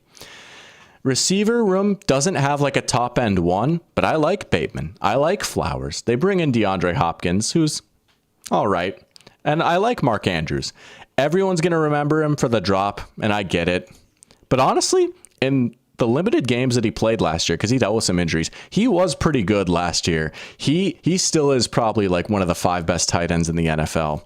The line is still pretty strong. It's got good continuity. They keep Todd Monken at offensive coordinator, which I like. And the defense, you know what? They survived the brain drain. They lose Mike McDonald. There were some growing pains early. They had a bit of a rough start to the season, but they really turned it on as the year went along, right? You add Malachi Starks into the secondary. Mike Green is a big risk-reward pick right up front. Wasn't my favorite player, and obviously you've got some off-the-field concerns, but there's no denying, he could be a great pass rusher, and they need just one of those A1 pass rush winners, right?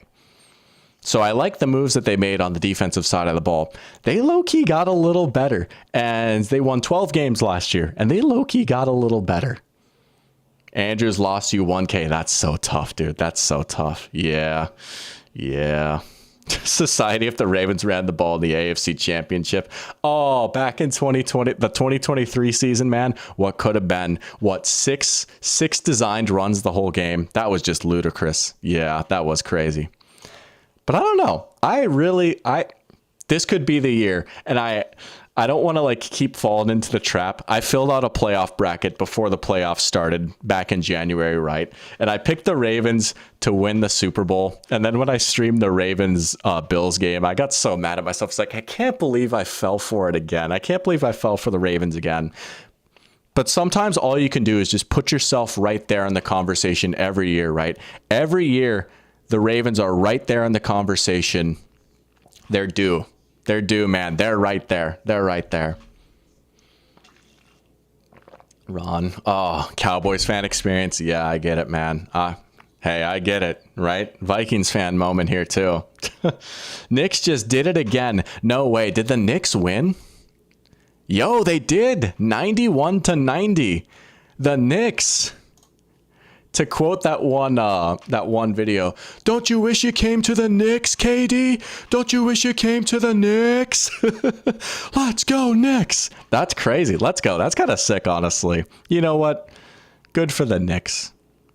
We'll see how this series ends. I'm by no means an NBA expert or anything, but here we go. All right. We're just going to keep going in this order. You know what? No, we'll do the Bolts next. There you go, Ghosty. I was going to do the Broncos. The Broncos can wait. Let's do the Chargers. Oh, this breaks my heart. I'm going to slide them into tier 3. And this was a team that I was very, very high on. Like once the season ended, like in the brief window between the Super Bowl and free agency, I was honestly cooking up some crazy Chargers takes. I was very, very excited about the direction of this team. I thought, man, they really overachieved last season. They won 11 games, but they're well coached. I love the quarterback. They've got bookends tackles on the offensive line. They're well coached on the defensive side of the ball. Jesse Minter is him, right? There's so much to like. And they have the draft, which they did really well last year, right? They drafted really well last year under Joe Ortiz. And they have a ton of cap space. Man, they can be big spenders. This team has a lot of room to improve. There's some areas that they need to address, but they have the means to address it. I don't want to hate the Hampton pick too much because I really like the player. And I really like Najee Harris. I'm going to repeat what I said last week, right? I just really wish they did one or the other. I just really wish they either signed Najee or they drafted Hampton. One or the other. If you're going to have if you're going to invest that much into a backfield, nitpicky, whatever. I wish they would have gotten guys with different skill sets. If you're going to draft Hampton, man, I wish I knew for a fact he was going to be getting 295 carries his rookie year, right?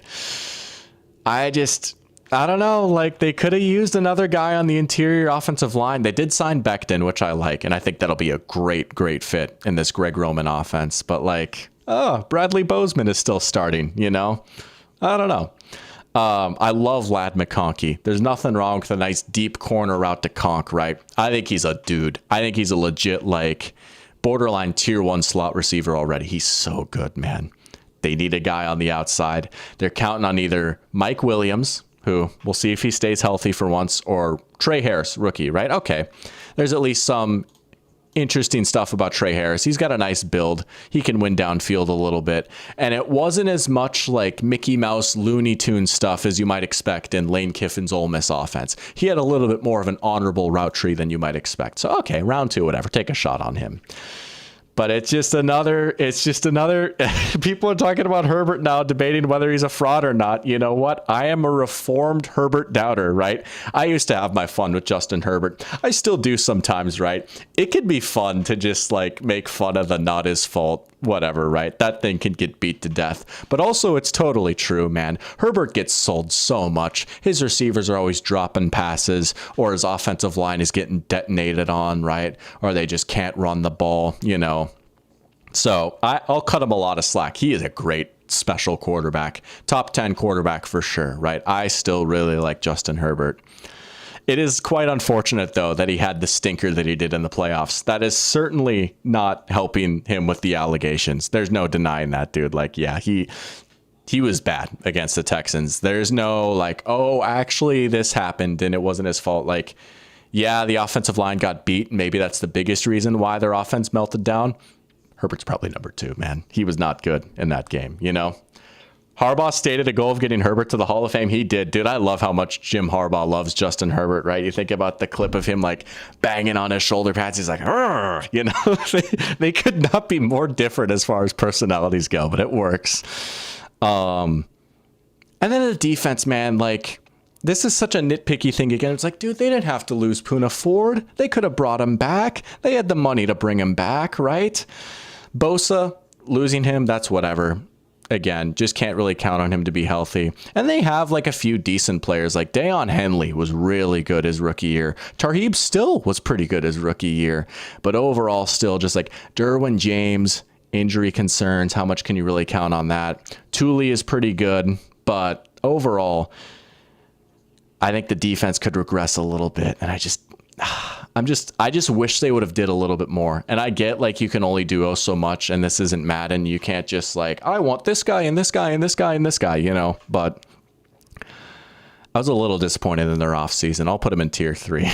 Again, I said this will be the least populated tier, but here we are with 4 teams. We've only got 1 team in tier 2 for right now. We're gonna make it 2. We're gonna put the Broncos ahead of the Bucs in tier 2. You want to talk about a team whose offseason I loved? Dude, here come the Broncos. Here come the Broncos. This is starting to look like a pretty good roster. I don't know, man. Arguably the best defense in the NFL last season. What do? They add Dre Greenlaw. They add Talanoa Hufanga. They add Jahdae Barron. Oh. Looking pretty good. That's a strong, deep defensive front right there. Zach Allen, all-pro caliber player. DJ Jones, really underrated. Even John Franklin Myers, nice depth piece right there, right? Pat Surtain, defensive player of the year type of guy. I don't know, man. There's a really, really good defense. No fly zone. Welcome back. We got some Bo Nix talk right here. You know what's funny is I'm like pretty lukewarm on Bo Nix, but I at least think he's good enough, right? He clears the bar. He clears the threshold. That might sound like a backhanded compliment, but like he's a little unproven out. Like he's not my favorite player. I would not have Bo Nix in like my top 15 quarterbacks in the NFL. But again, with the offensive line they have, with Sean Payton there, they add in a few new weapons, right? I love the Evan Engram move. Okay, I like this, right? They went 10-7 last year. I could see them being a little better. I will not say that they're going to threaten the Chiefs. They might put a little pressure on. We'll see where they end up in the final rankings, like in I count in order. Could I see them being at like 8? Maybe. I don't know.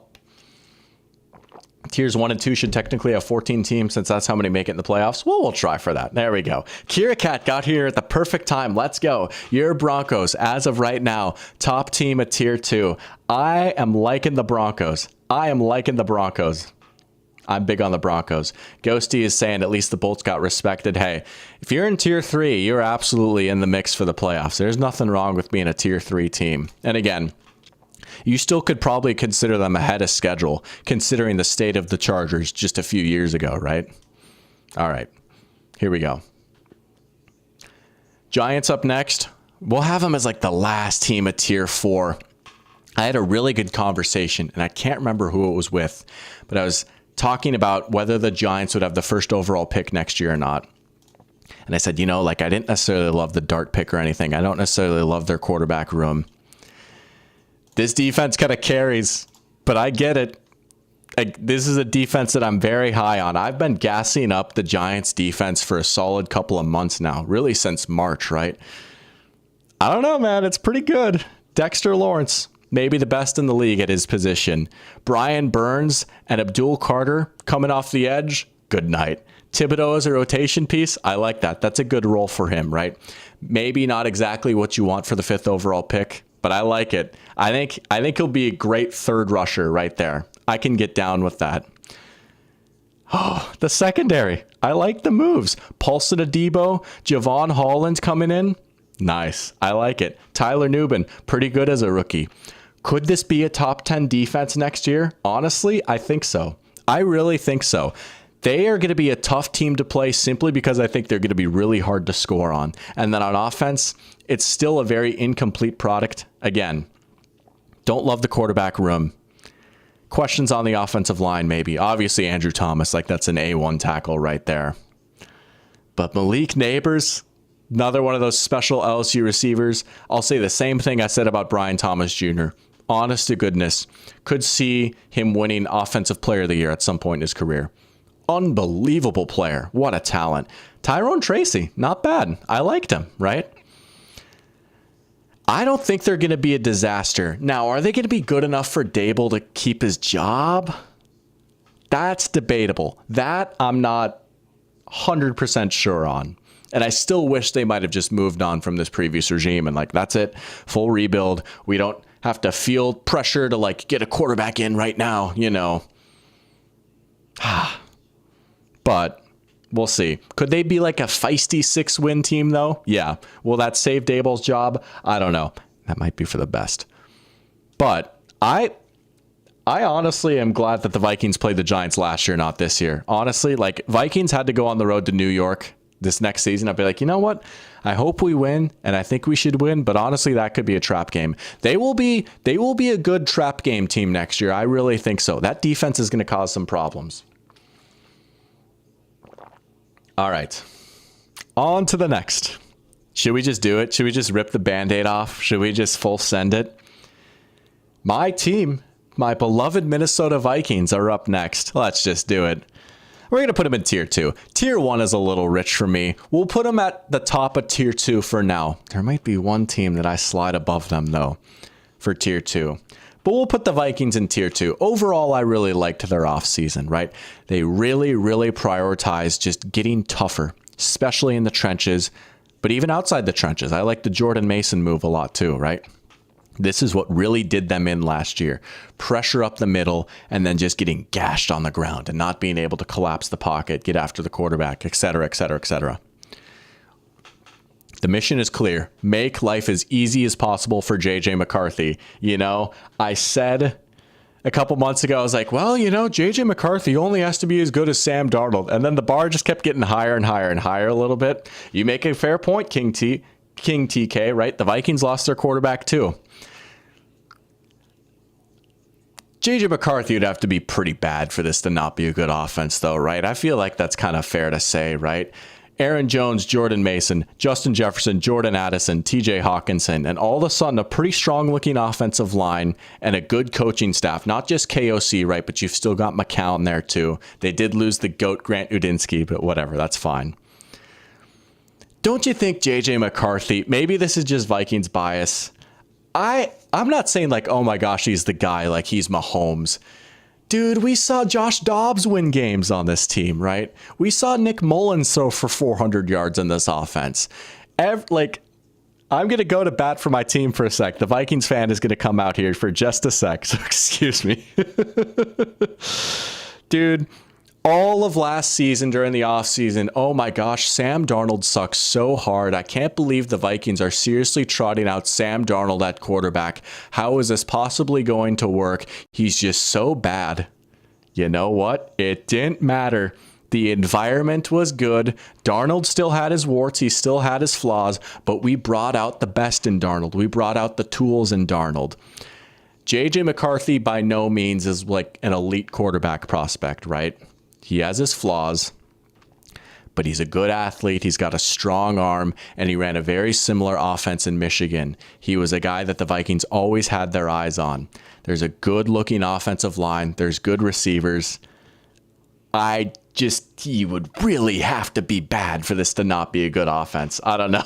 I'm a homer for the Vikings. Maybe a little, but I don't know, man. Like how, I don't know.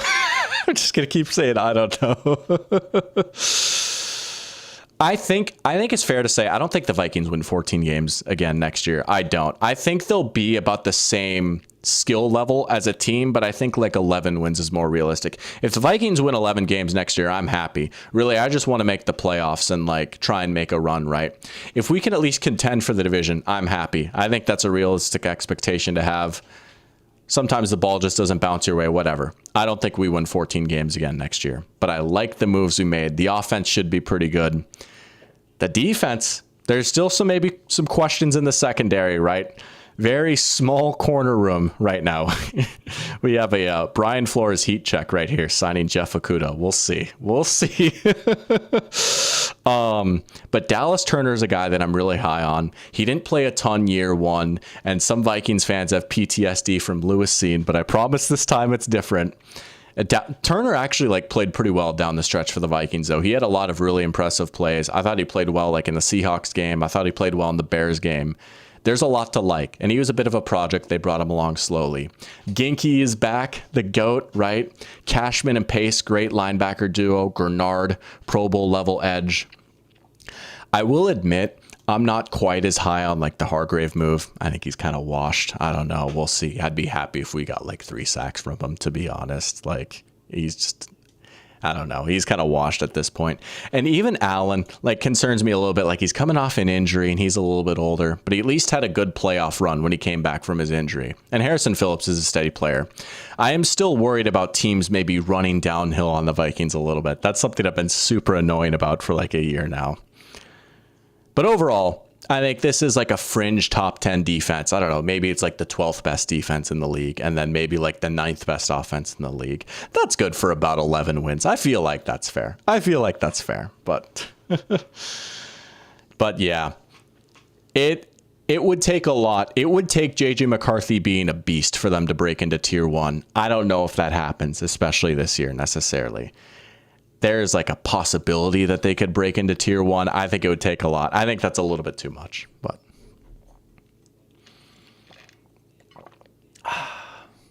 next team. We're starting to get going now. Here we go. The Los Angeles Rams. For those of you that have been following this channel for a while, I think you know what's about to happen. Just brace yourself for the inevitable. Tier 1, baby. This is the last team. There's another team I'm going to put in tier 1, or actually 2 more teams I'm going to put in tier 1. Spoiler alert. Let's just say this. This is a tier 1 team. I honestly, truly believe it. Pearchamp is fired up for it. Let's go, Rams. Let's go, baby. This has always been one of my pet teams. I love McVay. I love Stafford. I love Les Snead. Pearchamp, I think it was actually you that was asking, right? Am I crazy for thinking the Rams could make the Super Bowl this year during free agency? No, I do not think you're crazy at all. And to be honest, you might have to talk me down from doing the same exact thing. I know, I've got the Eagles ranked ahead of them and stuff, right? But, oh, man, I don't know. This is a big if, and I will give you that, because there are some older players and some players that have dealt with injuries, but it's on the table at least. Could this be one of the 3 best offenses in the NFL next season? I think there's a real shot. I still think Stafford is playing as good as he ever has. I thought he was fantastic last season, especially in the playoffs. Dealing. Hey, worth noting, right? Out of every team in the playoffs, the Rams by far were the team that played the Eagles the best. And it was a game that was set up to be a disaster for them. In Philly, outdoors, in the snow. Came down to the very end. Stafford played great. Kyron turned into a really good running back. The offensive line, that's the big thing where it's okay, let's see if they can stay healthy. Because they were not healthy whatsoever last season, especially at the beginning of the year. That's how they got off to such a slow start. But once they got some of those guys back, they're playing pretty well. There's a lot of mass and beef on this offensive line. This is a power running team. This is a reinvented Sean McVay offense, and I love it. Puka Nacua, I am outrageously high on. I, honest to goodness, think He is like the third best receiver in the NFL. He is so unbelievably good, dude. I love Puka so much. And then Devontae Adams as the 2, as the stationary X. You have him isolated on the outside while you get Puka in motion. You can do jet sweeps with him. You can run crossers and drags and in breakers and all this fun stuff. And you've got Devontae Adams on the backside, still a very good outside receiver. Still played some very good football last year. I like that a lot. This could be a sick offense, man. And then the defense quickly reinvented itself. They lose the 2 most important figures on their defense last season, right? They lose Raheem Morris and they lose Aaron Donald. And they were better. They crushed it in the draft. They replaced Aaron Donald in the aggregate. Still no notable additions in the secondary, which was pointed out on stream. But you know what? I think Demon Les Snead has a plan for us. There's the Jalen Ramsey trade rumors. If they get him, good night, man.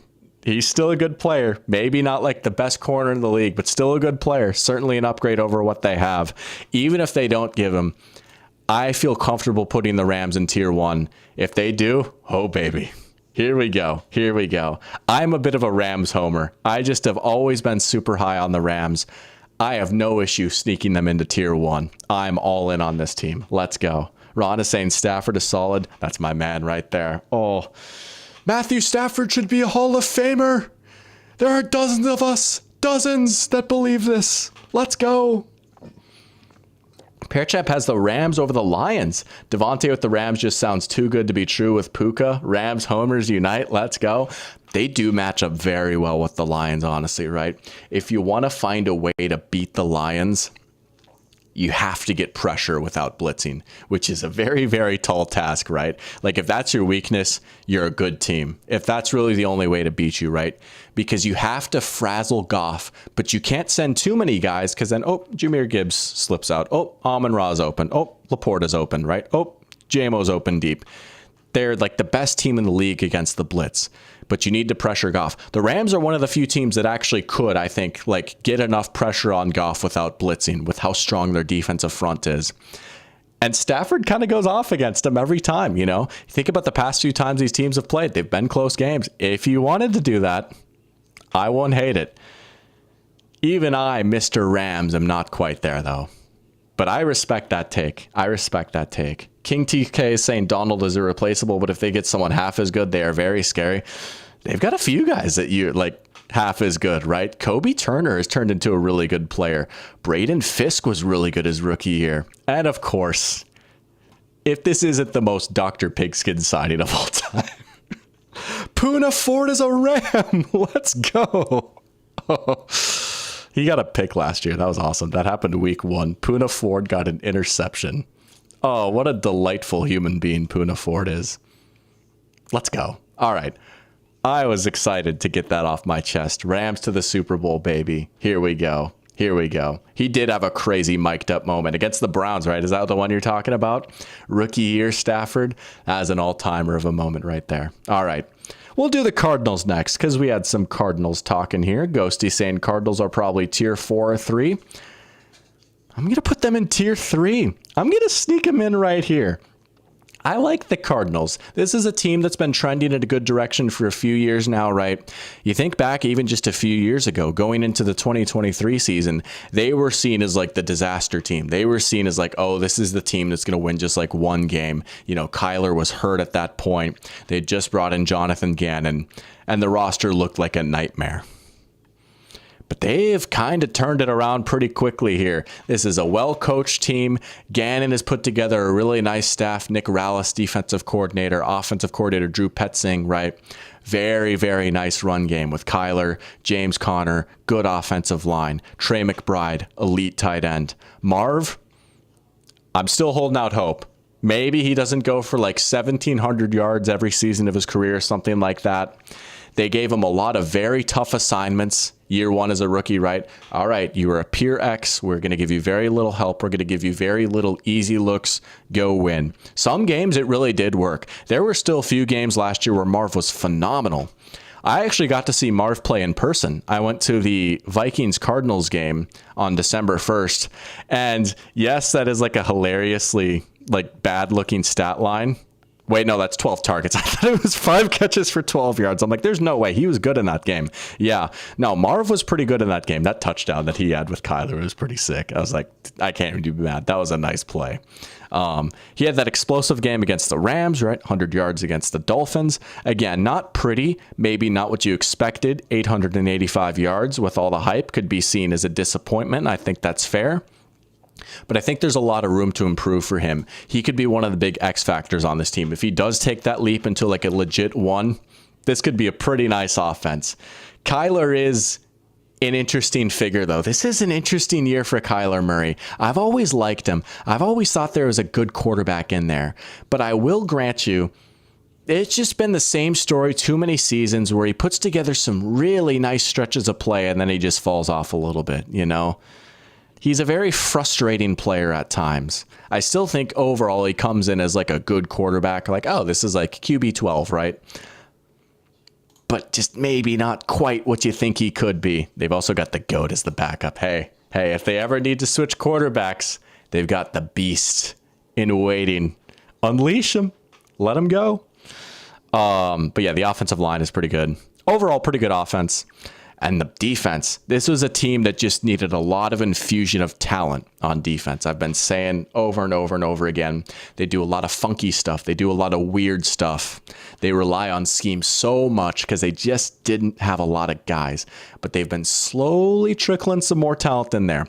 They took a lot of big swings in the draft. They took a lot of boom or bust players. But I don't think that's the worst approach in the world when you're kind of at this spot where you're like a fringe playoff team, but we just need some guys to break out to really break us into like tier 2. Walter Nolan, inconsistent player, but man, when he's on, his flashes at Ole Miss were crazy, right? Crazy disruptor. Okay, nice. Take a swing on him at 16. Will Johnson, injury questions, right? But I don't know. He played pretty well for Michigan, especially in 2023. You worry about the injury, you worry about the speed, but he's a good long corner, really good in zone, really good at breaking on the ball. That's what the Cardinals do. That's what they need, right? They need an outside corner. Josh Sweat, back with his old DC, Jonathan Gannon. I like it. So there's just the overall talent level of the defense has gone up a little bit.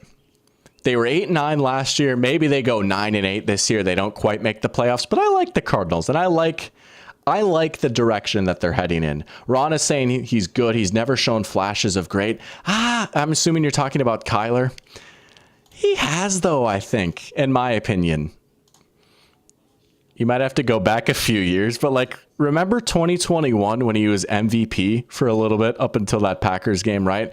Like, again, there's a lot of different reasons for why the fall off happened, and Kyler certainly deserves some of the blame, but like, I think he was great for this stretch. This is like almost half a season right here, you know? I think even like 2020, before that Seahawks Thursday night game, honestly, I think he was pretty great for this stretch. Like, top 10 type of quarterback, you know? But it has not been consistent enough, you know? It just has not quite fully been there over the course of a full season. So I will give you that. All right. We're down to one row now of like teams that are left. So we're making some progress. I'll download this later and I'll like share it in Discord for anyone that missed it. Also, welcome to the stream, Game Solved. Good to have you in here. One of the OGs. Let's go. What do you mean Jaguars mid? Dude, it killed me inside. It absolutely killed me. You know, we're going to do this though, actually. I didn't even notice that. They're not the worst team in the South. They might finish second in the South.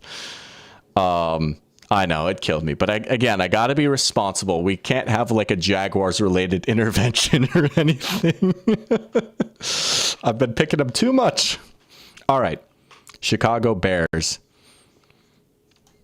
We'll put them at the bottom of tier 3. You know, off-season champs again. I don't want to bully the Bears too much because I actually do like their off-season. They did the right thing, right? They addressed the offensive line. They hire Ben Johnson. They bring in another receiver to try and get that receiver room younger. The offense has a nice high ceiling. And I've given my Ben Johnson takes before. I think there's a very good chance it works out. I see the appeal. I see why they hired him, right? There's definitely a world where this goes well. You know, I mean, it's crazy that they got Joe Thuney at guard, right? Even though he's a little bit older, this is still one of the best guards in the NFL. And that is exactly what they needed. And then they spend up big for Drew Dalman and Jonah Jackson, right? Maybe they overpaid a little bit, but as the Panthers showed us last year, right? You have to sometimes pay a premium to get guys on the offensive line just to up the floor a little bit, even if it's not superstar level players. And it works, you know? Parachamp said he supports the Bears slander. Ghosty asking if I'm a Packer. I don't even know if that was directed at me. That could be directed in chat, but I am a Vikings fan. So again, keep that in mind here. I'm trying to be nice and neutral, though. I'm not going to be like, Bears are Vikings rivals? Tier 5. Sorry. You know, I will wear my Vikings fandom on my sleeve, but I will genuinely try my best to like be impartial. You know what I'm saying, right? I'm not going to be like, Packers, epic fail, last. I talked about this a little bit last week. The Luther Burden pick is interesting because he and DJ Moore feel like very similar players. And then Ben Johnson was saying in his press conference, like, well, you know, everyone's got to earn their spot. And it's like, uh-oh, we'll see. DJ Moore kind of had his issues last year with the Bears a little bit. We'll see. And I like DJ Moore a lot, but I'm not going to do the same thing I did last year, right, dude? Last year I was pretty in on the Bears. If you go back to my draft stream from last year, I was like, the Bears are going to be good, folks. I was like freaking out a little bit. I was like, no, they got a doomsday too.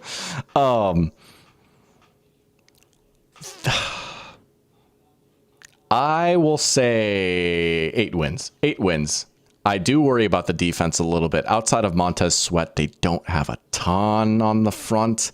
The linebackers are all right, though. Edwards and Edmonds, all right. That's pretty good. Jalen Johnson is a legit corner one. Nice. There's not a lot of depth on the defense, though, and I think it is worth saying, like, honestly, the defense did kind of go downhill once Eberflus left. We'll see how the new coaching staff handles it. Honestly, I thought Ben Johnson made some pretty solid hires, all things considered. But I don't know. I think bottom of tier 3 seems fair. They have a high enough ceiling. It's like you could talk me into them like having a playoff season. I don't think it's inconceivable. I may be a little hesitant to like go all in on the Bears just yet for a bunch of different reasons. But imagine thinking the Bears would be better than the Commanders last year. Dude, yeah, who did that, bro? We got to deplatform this guy.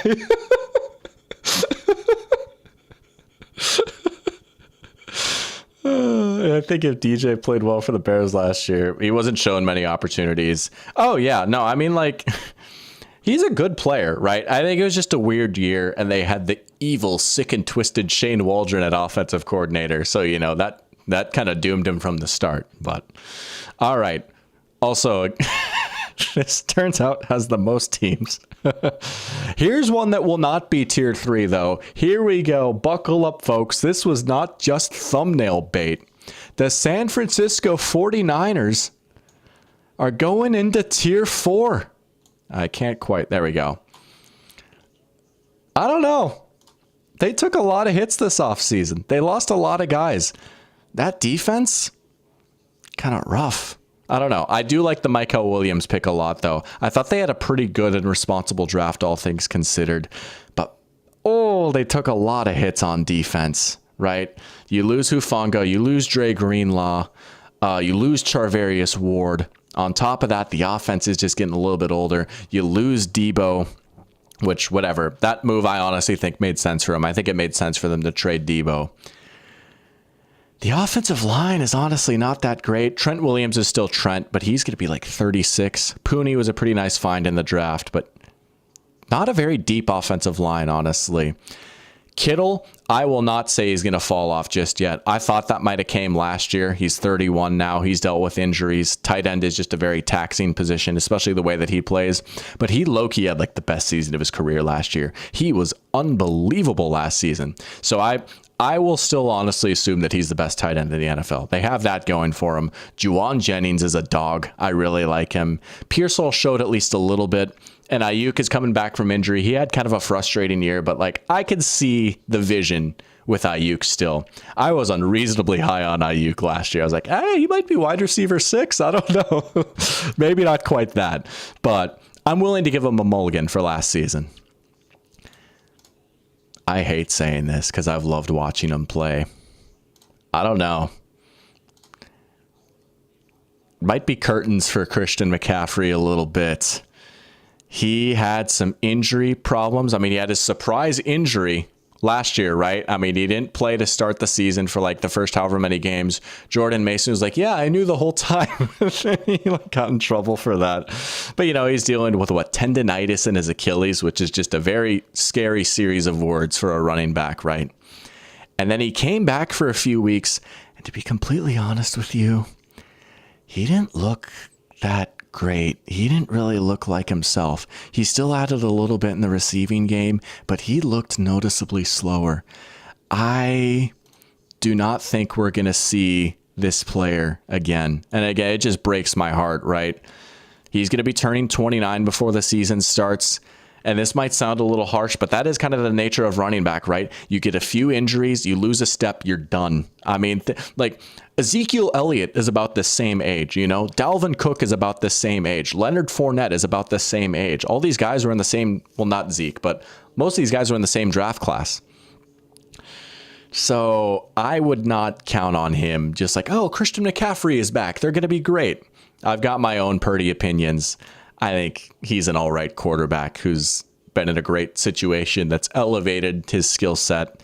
And we saw a little bit more of the real Brock Purdy last year, which isn't a disaster. Still a solid player, but like, I don't know. If you want to be nerdy and look at like the EPA success rate charts from 2023, it's like, okay, he's not like this far away from the next best quarterback. You know what I'm saying? No.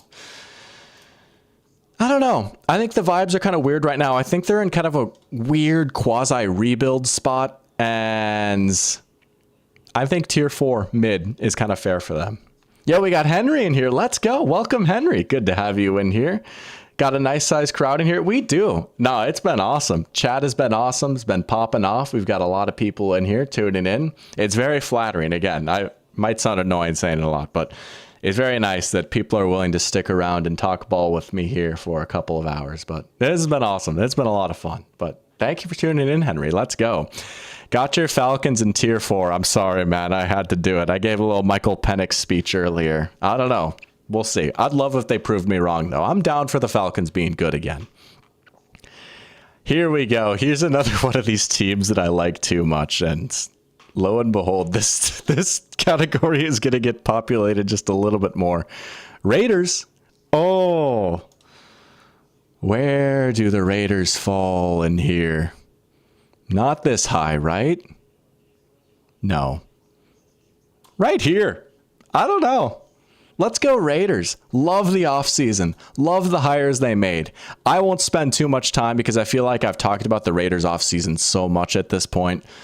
Geno Smith, good. Ashton Genty, good. Brock Bowers, good. Jack Besh, sneaky nice pick in the second round, right? Get ready to learn mesh, buddy. Oh, could be a sneaky 75 catch type of guy, year 1.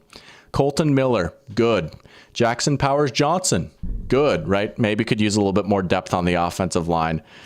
Raiders above Bears is crazy. I don't think it is. I like the Raiders. I stand with the Raiders. Let's go Raider Nation, baby. This defense could be ridiculous next season. Again, they just did not get a lot of health from their defensive line last year. Crosby was hurt a lot. Christian Wilkins barely played. Malcolm Kuntz barely played. They bring back Matthew Butler too, which was kind of nice. This is a nice defensive line, man. 1 through 4. This is a really, really good unit. This is like an all-pro level edge, a really good number 2, a guy I think could get like 9 sacks. I mean, just a few years ago, he had 8 sacks, I think, right? Very underrated player. Yeah, he had 8 sacks in 2023. Didn't play in 2024. There may be a few more questions in the secondary, but they've got another one of my favorites in Jeremy Chin, right? Brought him in at safety. I mean, we'll see. We'll see about the corners, but Darion Porter was a nice dart throw in round 3. Very toolsy corner. You put him in the Pete Carroll lab, right? Who better to develop a corner than Pete Carroll? I like that. I was bummed that they lost Robert Spillane. I loved me some Robert Spillane, but I don't know. This is a pretty strong looking defense. Could they be a 7 seed contender? Maybe. I feel like that's a fair thing. Like, they might not get the 7 seed, but they'll put up a good fight for it. There actually is a lot of tier 3 teams. Like I was saying, I like too many teams, dude. I like too many teams. But we'll put the Raiders in the middle of tier 3. I like that. What do I think the Raiders' succession plan at QB is? That's a great question. I don't think they've thought too far about that yet. As much as I'd love to say it's Cam Beast Miller, I won't make any promises. I mean, he was all right. I honestly thought he was pretty good his final year at NDSU. If you would have told me a few years ago, yeah, Cam Miller's getting drafted, I'd have been like, that Cam Miller? But I don't think it'll be him, even though Brady was like, yeah, I like him. He's the one guy I told us to draft. They'll figure that out when they figure that out. I think they're going to give it the old college try with Geno here for a few years. You like Geno, don't love him? I get it. He's a divisive quarterback. We've had some good Geno Smith debates here on this channel. I did the QB ranking quiz. You might have been in that stream, actually, but I put him at 10 back in January. I get it. But I like this Raiders team a lot. Henry is saying the Falcons' cycle of hope is getting me again. I think they could be a sneaky 11 to 12 win team with a solid young core on both sides of the ball. Well, you know what? I like optimistic Henry. Falcons football is more fun with optimistic Henry. So I can get on board with that. You know, it's funny. I was drinking the Kool-Aid some last year. I was like, yeah, let's go Falcons, right? And now this year it's the other way around. I feel like usually I've been the optimist when it comes to the Falcons. So this will be a fun season where the roles are reversed a little bit. I like that. All right, here we go. It's Packers time. We'll see if Caden comes bursting through the door here or not. But the Green Bay Packers, his Green Bay Packers are up next. Again, we're set up here in Caden's studio right now. Shout out the best internet in Fargo, North Dakota. Still dealing with some internet issues back at home. I'm going to put the Packers. Dude, this is going to be crazy. I'm going to put them above the Vikings. I'm going to put them at the top of tier 2.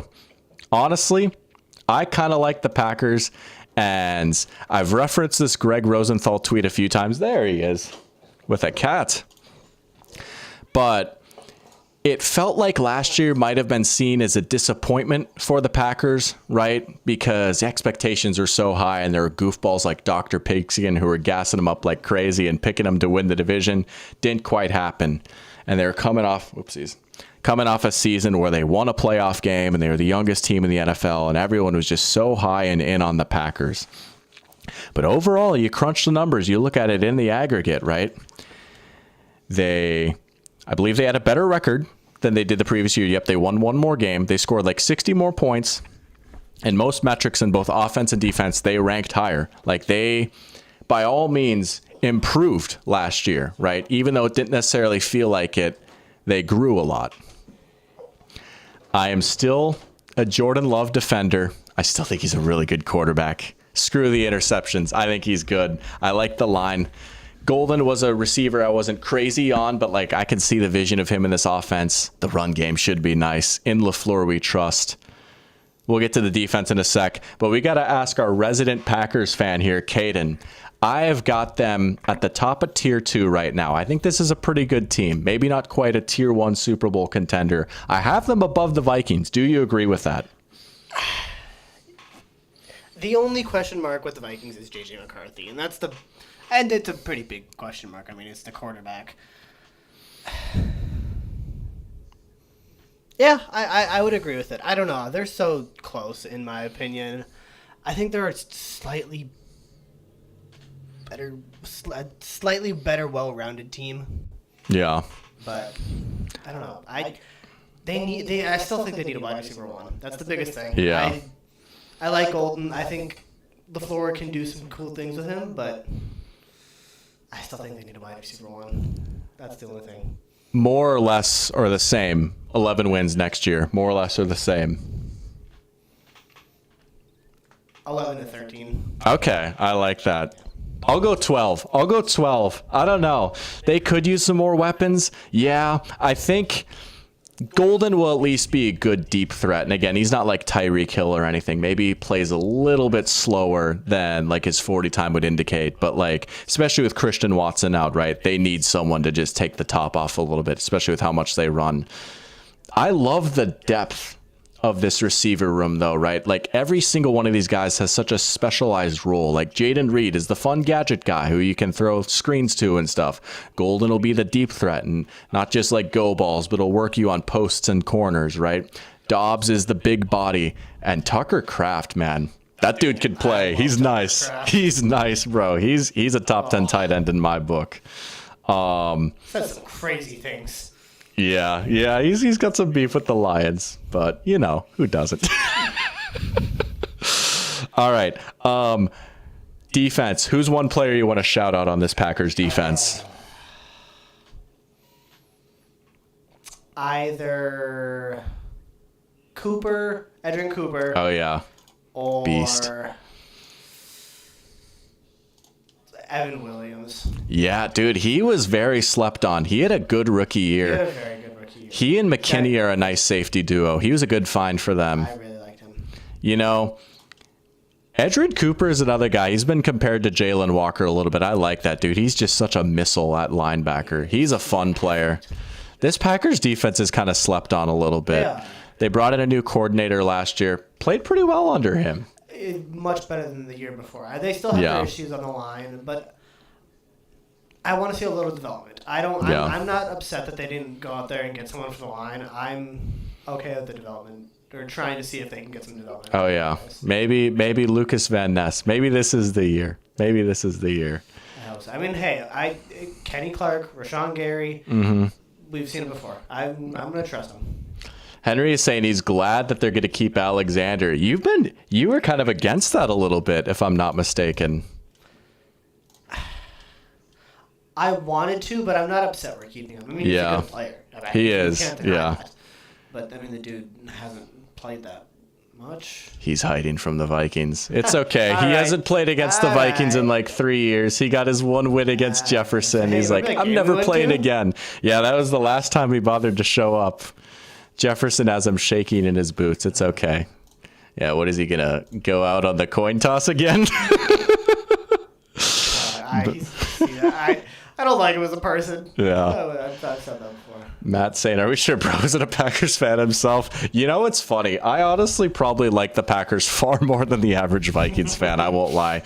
Going to Lambeau Field changed me as a person. That was a transformative experience. That was a lot of fun. Even if you're not a Packers fan, get out there. We might have gotten beaten to death in that game, 41-17, but it's chill. I feel like the draft put a really good light on Green Bay. It did. You know, there was a lot of think pieces about, there's only 5 people that live here.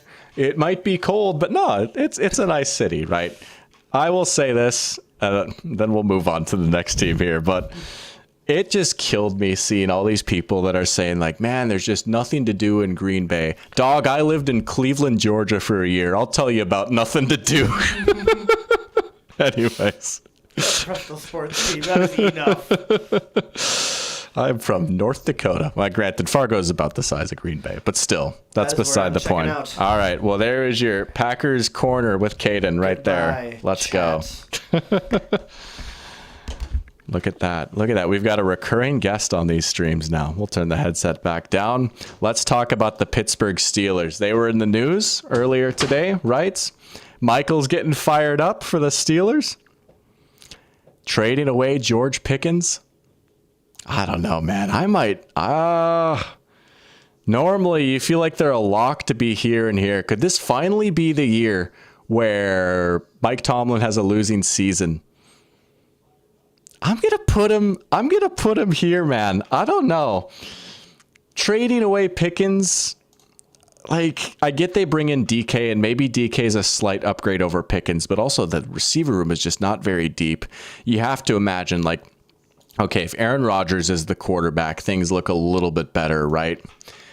I don't know at this point. I mean, again, it's May, and the man has not made a decision yet. You've got Cameron Hayward a few months ago saying, like, hey, if he wants to be a Steeler, come be a Steeler. We're not about this whole, will I, won't I type of business, right?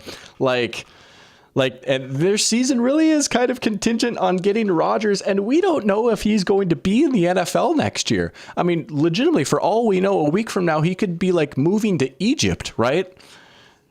Are they really going to trot out Mason Rudolph? And then it's Mason Rudolph throwing to DK, but then Robert Woods, Calvin Austin, Roman Wilson, Scotty Miller, Ben Skoranek. The line is all right. I actually like some of the young pieces on the line, but I think what disappoints me about the Steelers was I saw the vision of, okay, going into the offseason, they get Rodgers and then they trade for DK, right? I can see how they're thinking, okay, this is a better version of the offense that we trotted out last year, right? This is a better version of the Russ offense. Last year, it was literally just Russ throwing it deep to George Pickens and Mike Williams, and then we had a nice run game, and then TJ Watt would get a strip sack, and we'd win by 1 point, right? That was how they played last year.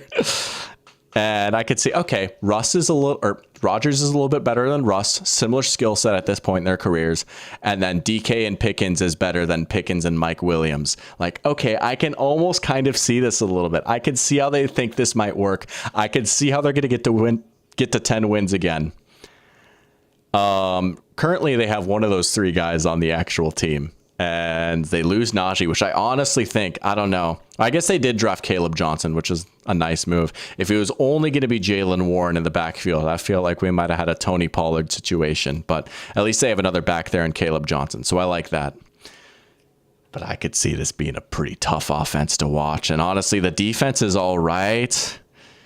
TJ Watt, I've kind of got my eye on him a little bit. Just, how are we doing?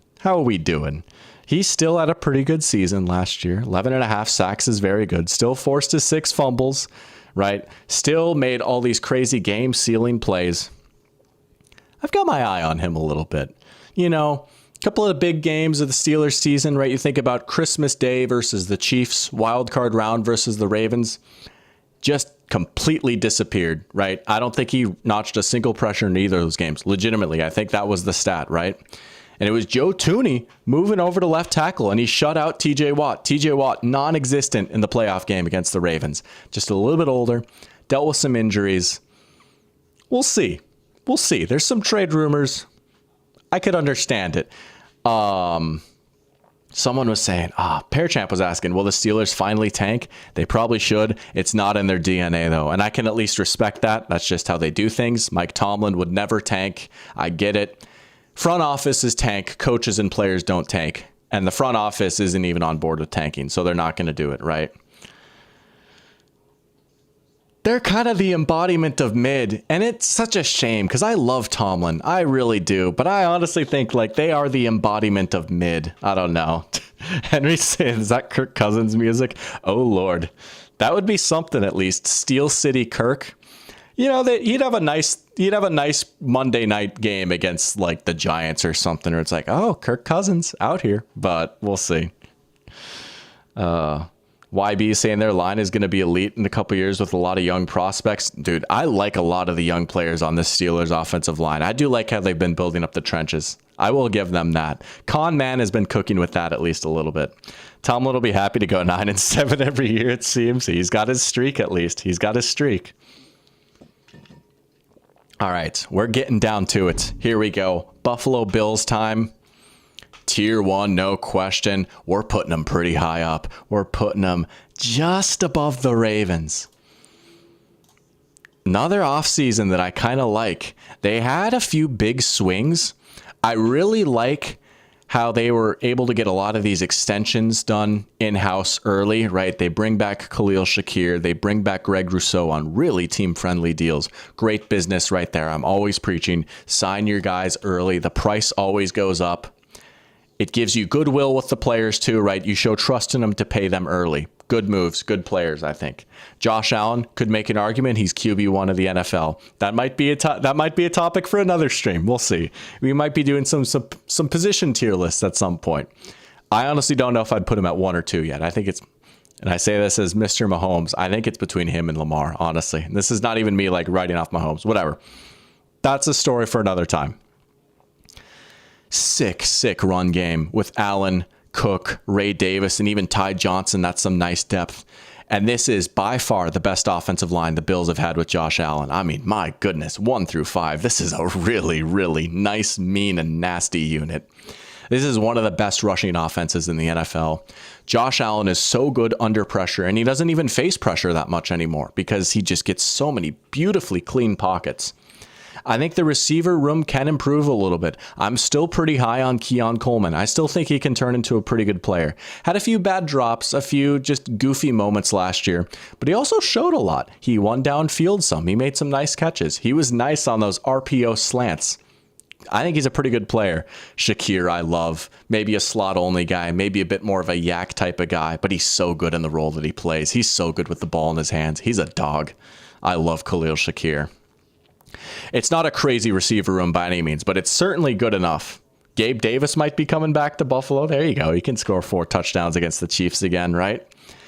And then defensively, they just keep finding ways to cycle through guys and find the next man up. They took so many hits on the defensive side of the ball last offseason, but they replaced them pretty well. Greg Rousseau has turned into an actual good edge now, and that's been such a huge development for him. Daquan Jones and Ed Oliver up the middle, that's good. Bosa is a bit of a risk, but it's a fairly team-friendly deal. It's a 1-year deal, and really if you're the Bills, you're just saying, okay, if Joey Bosa is healthy in the playoffs, we're happy because, again, they are just missing that top level edge guy that can take over the fourth quarter of a playoff game. Bosa is definitely not in his prime anymore, but he's still got it. He still played pretty well even last season when he was in with the Chargers a little bit, right? He still won quite a bit. There's still a good pass rusher in there, even if he's not an elite player anymore. So I like the move for Buffalo. Christian Benford is a borderline all-pro corner, right? They got some guys, man. Even DeMar Hamlin turned in a pretty nice season last year. Maxwell Hairston is a risky pick, right? That was a big swing at 30 overall. But you know what? You're the Bills. You have the luxury of taking that type of swing. This might be my AFC pick for the Super Bowl. I don't know, man. This is a really good team. I like the Bills a lot. I think when it's all said and done, they'll be in at number 2. But all right, Patriots. Oh, I want to put them here so badly. I'll put them in mid, though. I'll have them pretty high up, though. I might actually have them as the best mid team. I really like this Patriots offseason. I like Drake May a lot. I like the hires they made on the coaching staff. Again, I've been saying again a lot. Whatever, it happens. Need another receiver. Sure, you can't do it all in one offseason. But Diggs raises the floor. Kyle Williams was a nice day 2 pick. They just need a little bit more explosiveness. Kyle Williams and Travion Henderson should bring that. Will Campbell at tackle? Nice. There you go. That's a start, right? Again, no disrespect, but you no longer have Vidarian Lowe starting. That is good, right? That is good. Line should at least be a little bit better. May should have a little bit more help. I like how they prioritize that in the draft. Load up on offense in the draft, and then they spent big on defense and free agency. This could be a pretty good defense next season. There's a lot of players on here that I really, really like, especially this secondary. I mean, I think Christian Gonzalez was all-pro last year. He should have been. He is a dog. They hit on him. That was Bill's parting gift right there. It was Christian Gonzalez, you know? Yeah, I don't know. They had a great draft. I liked a lot of the moves they made in free agency, and I think they've got a pretty good quarterback. I like Drake May a lot. I have him as the top team in tier 4 right now, but you know what? I can get down with that. Maybe having him against the 49ers is crazy, but maybe not. Maybe not. Maybe not. We'll see who finishes with a better record. I don't know. I like that take. Patriots over 49ers. Parachamp is saying it'd be cool if Allen gets a ring this year, but he's only getting his wedding band ring this year. Hey, we'll see. Maybe it is his year. Josh Allen needs to win a ring this year, and I mean needs. The pressure is on, I will say. If fair or not, right? The pressure is on him. The pressure's on Lamar, right? They got to get over the hump. But that's just how it is when you're the top 3 quarterback year in and year out, you know. Eventually, people keep waiting for you to get over the hump. Henry's asking how hot is Tomlin's seat? Hot as it's ever been. I really think so. And again, if he got fired, there would be another team that would swoop in and get him right away. But I could see this being his last ride this next season. And honestly, it might be for the best. You know, he's been there since 2007? I mean, he's been there a long time. They won a Super Bowl. They made another. They've had some nice runs, but it might be time. It might be time. 1, 2, 3, 4, 5, 6 teams left, and I'm only sweating just a tiny bit. It is toasty in this room. Only sweating just a tiny bit. All right, Houston Texans. We'll throw them in as a playoff team. Not just a fringe playoff team. They should be a playoff team. They should absolutely be the favorites in the AFC South. They certainly have some pronounced weaknesses, if you will, specifically the offensive line, which somehow they seem to be worse on paper than they were last year. And yet, weirdly, this is just a gut feeling, and maybe it's just because I like CJ Stroud. Weirdly, I think their offense will be better next year. Maybe this is dumb. I think Stroud is going to be like a little more comfortable under pressure next year, and I think he's going to really make a point to get the ball out quickly. I like a lot of the receivers that they added. I'm a big Jalen Noel fan. Really, really like him. And Jaden Higgins, too. Getting both the Iowa State guys, that's fun. Tank Dell, we'll see. I don't know. It's a bummer, right? And then Nico Collins. I mean, if you want to say he's one of the 5 best receivers in the NFL, I just might agree with you. He's an awesome player.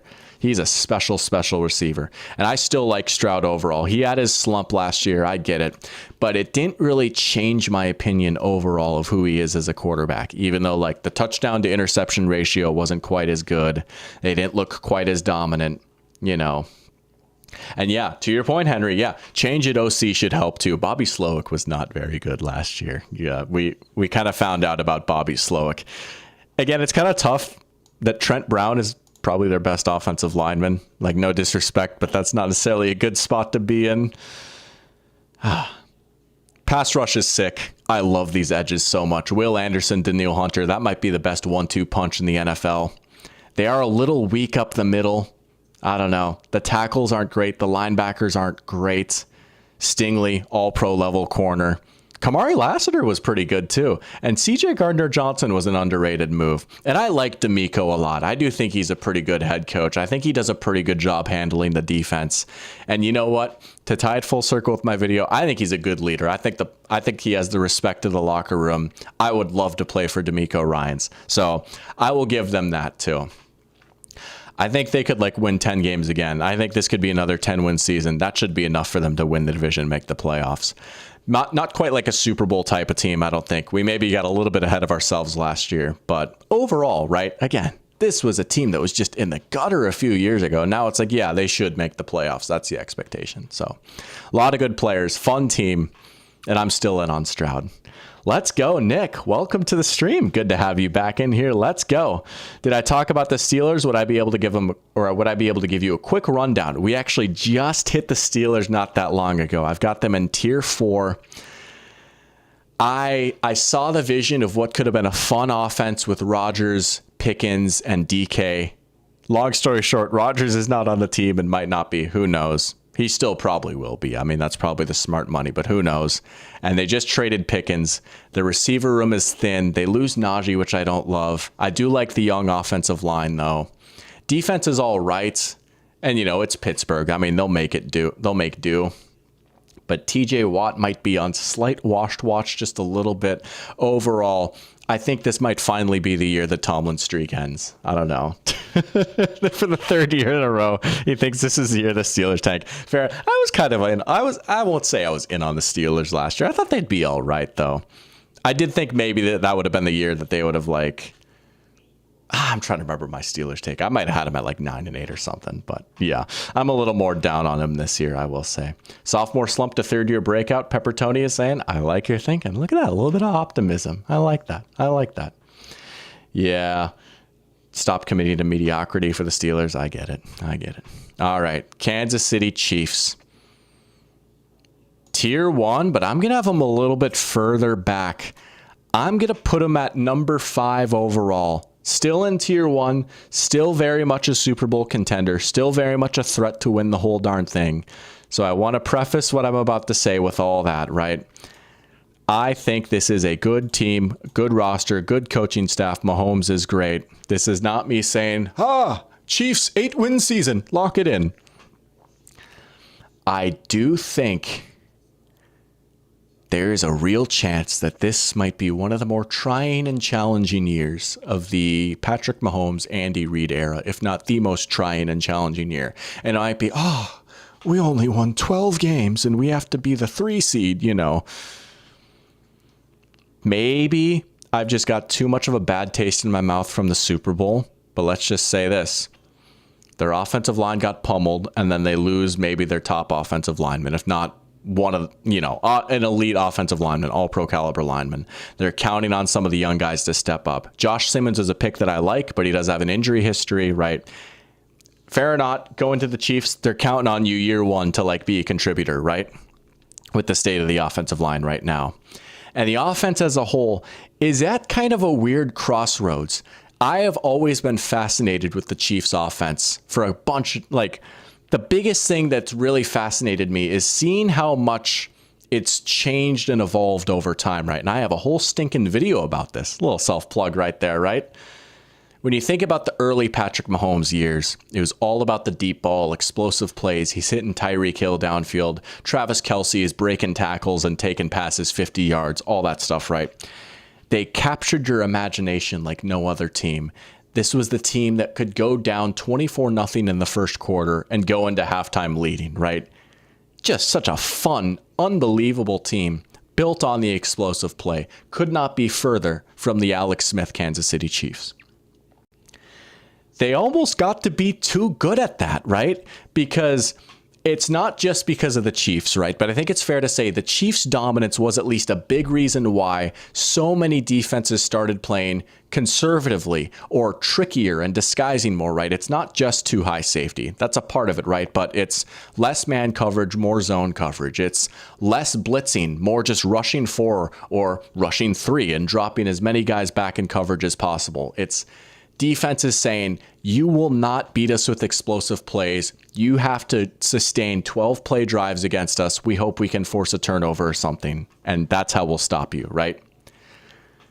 And the Chiefs, the team who more or less caused that, eventually mastered that. A couple of months ago, I did a bracket stream where I just filled up brackets just for fun, right? And I said, Patrick Mahomes' 2022 season, I think that's the best season of his career. I think that was better than his 2018 season because to me, he mastered that part of the game. He became a pocket assassin. He got the ball out quick. He would just pepper you with short 5-yard passes. He still had the explosiveness in his arsenal, right? But he literally played like Drew Brees that year. If Drew Brees was a freak athlete, it was incredible, right?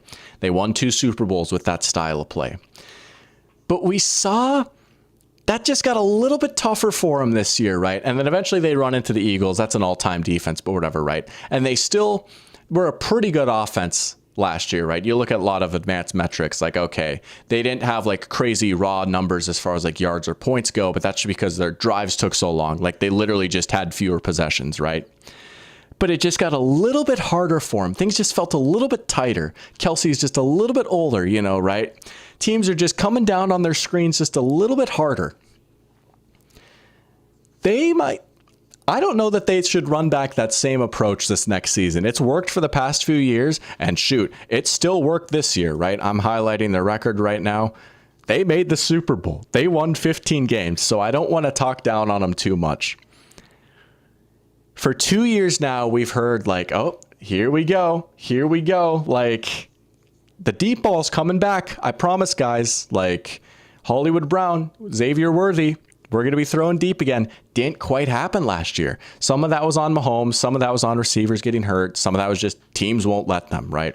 But they got to find a way to get explosive plays again because this has been one of the least explosive offenses in the NFL for a few years now. And it's beautiful and poetic and ironic, but it's also kind of a problem now. What worked a few years ago, I don't think will work quite as well this year.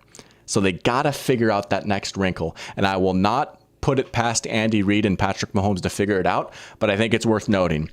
They're kind of at that point that they were after 2021, right? Where it's AFC West is getting a little bit stronger. They lost to the Bengals in the conference championship game. They traded Tyreek Hill. That was like the big pivot point. I feel like they're at kind of a big pivot point on offense right now. And I know I'm going on for a long time, but I wanted to talk about this so bad. This just fascinates me. I genuinely am so interested in what the Chiefs are going to do on offense this next season. I honestly think if they run it back again, I don't know. I don't think it'll be quite as good. So what's the next trick? Can they really keep this going? That's how Tom Brady's Patriots did it, right? That team saw so many different forms. This is what you got to do if you're going to be great for 20 years. That's why it's so stinking hard. That's why it never happens. And then on defense, it's just not quite as deep as it was a few years ago. They were still a pretty good defense, but like outside of Trent McDuffie, the secondary is not quite as deep, you know. Some of the guys got picked on a little bit, right? They're really counting on like Jalen Watson to step up or something. Chris Jones is still elite. I'm not going to say, oh, this is the year he falls off. Losing Tershawn Wharton was low-key kind of a big deal. I don't know. I really like Tershawn Wharton, but they still got Tranquil, Dana, and Bolton. That's pretty nice, right? Chanel's pretty nice. Overall, this is still the fifth best team. I say all that to say they're still the fifth best team in the NFL, but... Henry's saying if Rice can come back and not get suspended too long, he will really help the offense a lot, along with Worthy progressing in Reed's system. Yeah, Rice, on the field, Rice is a very, very good player. He was on pace to put up some crazy numbers last year, right? I'm going to be slight fun police when it comes to Xavier Worthy. I thought he still played pretty well down the stretch. Like, this is not me saying, oh, he's bad. I'm going to be slight fun police when it comes to like his Super Bowl performance. I'm sorry. How many of these yards came when the game was like over? I'm not quite as moved by this. He still had some good games down the stretch. I'm not going to deny that. And year two, you know, I think at the very least, he could be like the explosive player that this offense needs, right? And they did some fun like end around stuff with him, but I don't know. We'll see. I'm not going to go out and be like, oh, 1,000 yards, here we come. I'm a little more skeptical on him still, but also that just might be draft take bias. I wasn't super high on him coming out of the draft, but there we go. Yeah, we got Dark Elixir in here. Let's go. Welcome to the stream, Dark Elixir. Who dat? Saying, mark my words, you're going to have the shucking New Orleans Saints in tier 5. Yeah, there they are. Sorry about that, man. Sorry about that. Bro, man, good comment here. Some games seem like they break a team long term, and this past Super Bowl feels like it could be that. No, see, like this is, and we've said this for like a few years now. Oh, this could be the point. This could be the point. But I don't know. This feels just a little bit different for me personally. I still think they're going to win the division. My Chiefs take is they're going to win the division, but it might be clinched like second to last game of the regular season instead of like mid-November, you know. It'll be a little bit tougher for them. I appreciate this comment though, Dark Elixir. That's awesome. Thank you. Oh my gosh, dude. I will remember you right now, man. 1 million. That's a big number. We'll see if we ever get there. But I appreciate that, Dark Elixir. That's awesome. That's awesome. I do see the hearts you send, Nick. I do. I appreciate that too. That always makes me happy when I see the hearts going off. Let's go. 4 teams left. 4 teams left. It's 9:36. We've been going for 2.5 hours. And I'm sweating a lot. But we're cooking. Dallas Cowboys. Lord have mercy. I'm putting them in tier 3. Yeah, it turns out this is the team with the most, this is the tier with the most teams. I kind of like the Cowboys offseason. I talked up their draft a little bit last week. I loved the class top to bottom. Booker round 1 was a little bit of a surprise, but I get it. They lost Zach Martin at guard, right? Gotta get some better pass protection for Dak. I do love me some Dak Prescott. I was like pounding the table for him a couple years ago. He's an MVP candidate, you know? I really do like the acquisition of George Pickens. I'm not going to say like, oh my gosh, they got a top 15 receiver, but he complements CD's game so well, right? CD works the slot. He works the short and intermediate areas. You get him the ball, yards after a catch. Pickens is just a pure X. Deep balls, slants. I've seen so many people make this point, so I'm going to copy them, but they're right. They have not had a receiver like George Pickens since prime Michael Gallup. And I think George Pickens is a little bit better than prime Michael Gallup. Dak loves throwing to guys like Pickens. I think this could be a really good connection, and I'm still in on Dak Prescott. I still really like Dak. The run game, I'm a little over. Like Javonte, Miles Sanders, Jaden Blue. That's not the best backfield in the world. I don't know. But the line could be a little bit better. You know Dallas, man. They draft and develop line pretty well. They do. I can't remember who one podcast was saying, like, that's the only lucid part of Jerry's brain that's left is drafting offensive linemen. But you know what? I see the vision with this offensive line. I think it could be pretty good. They've had good offensive lines for a long time for a reason now. They do a great job with that. And you know what? I'm willing to give this defense a mulligan. They had a bit of a down year last year under Mike Zimmer, but shaking up the coaching staff a little bit, right? Micah Parsons is healthy again. They were awesome. They were still pretty good on defense when Parsons was healthy last year. I do. Well, they did get Donovan Ezeraku. That's right. I really like pairing Ezeraku with Parsons. Ezeraku is one of my favorite defenders in the draft. And they got Mr. Savone Ravel, who I was like, if the Vikings took him at 24, I wouldn't be mad. It's a sneaky good roster a little bit. We'll see about the Schottenheimer hire. I know people are down on that a little bit. I get it. It's like, they're hiring in-house for a team that was just kind of, and Jerry's just kind of, I think they'll be better than some people expect. I could see them being like around a 9-win team. There's a lot of teams I could see being around 9 wins, but let's see, how many teams do we have in the playoffs right now? 1, 2, 3, 4, 5, 6, 7, 8, 9, 10, 11. Well, what we might do is we might rework this because, spoiler alert, none of these 3 teams I have making the playoffs. We have 11 playoff teams and we need to get to 14. So we'll just do this. 1, 2. Nah, I can't put the Cardinals in there. There's one team we will throw in there. I can't do this, can I? Panthers 7 seed, anyone? Can I interest anyone in a Panthers 7 seed? Let's just rip the Band-Aid off. Anyone else rocking with the Panthers 7 seed take? Surely I have no other Panthers-related takes that have aged poorly, right? Maybe I'm too excited about how the season ended. Maybe I've just always wanted the Panthers to be good for some reason. I guess I'll need to go through and make sure I have an even amount of teams in each conference. But you know what? You say no. Hear me out. Here is my case for why the Carolina Panthers can be the 7 seed this year. Bryce Young, after his benching, responded admirably, started to finally look like the number 1 overall pick at quarterback, played legitimately great football down the stretch. And this is not just a one-time thing. If you really dig, if you really look, even in a disastrous rookie year, there were still plenty of glimpses of hope. You think about that game against the Packers. I hate to bring it up. You think about that game-winning drive against the Falcons, right? There were plenty of instances, even in his disastrous rookie year, where Bryce Young showed you just enough, right? And then, I don't know, man, since his benching, not all the stat lines look crazy, but man, everything that was promised about him coming out of Alabama, you saw a little bit more of the creation. You saw him get a lot more comfortable in the pocket. He's no longer jumping to throw the check down, right? He's comfortable hitting like these deep outbreaking routes, really tough throws, right? The amount of beautiful corner routes that he threw last year, man, put such nice touch on the ball. Got more confident as a runner too. I don't know. I'm not going to say, oh, he's amazing, he's epic, he's elite. But he looks like a pretty good quarterback.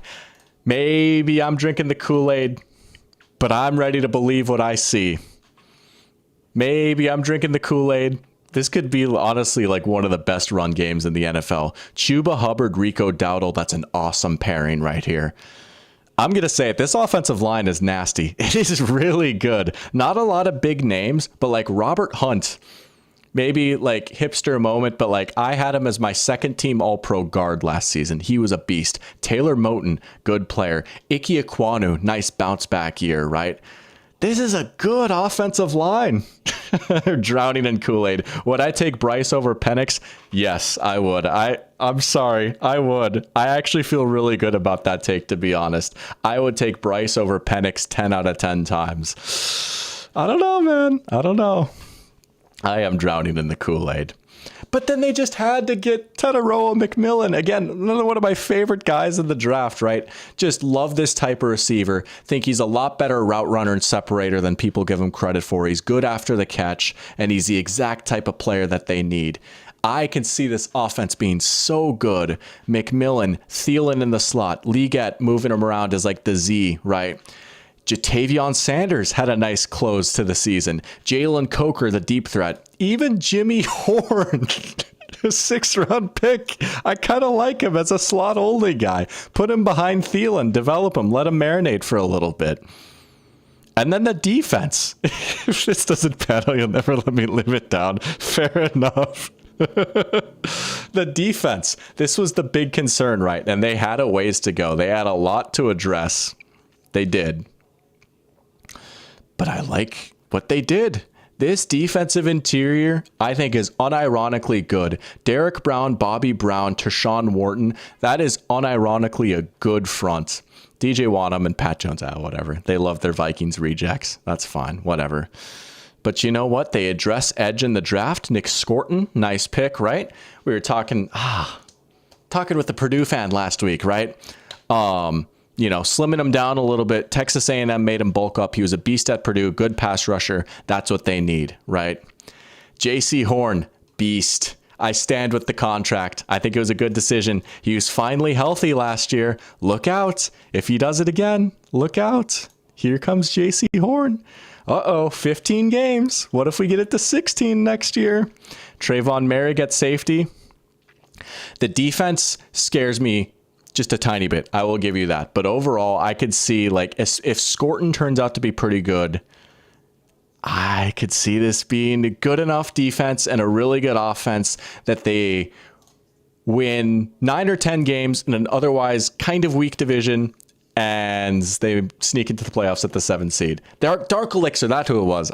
My apologies. I forgot about that. But yes, Dark Elixir, the Purdue fan, can confirm that Scorton is a beast. But yeah, I will say it probably is a hilarious visual having him right here. Sue me. I've got the Panthers making the playoffs as the 7th seed. Sue me. Here we go again.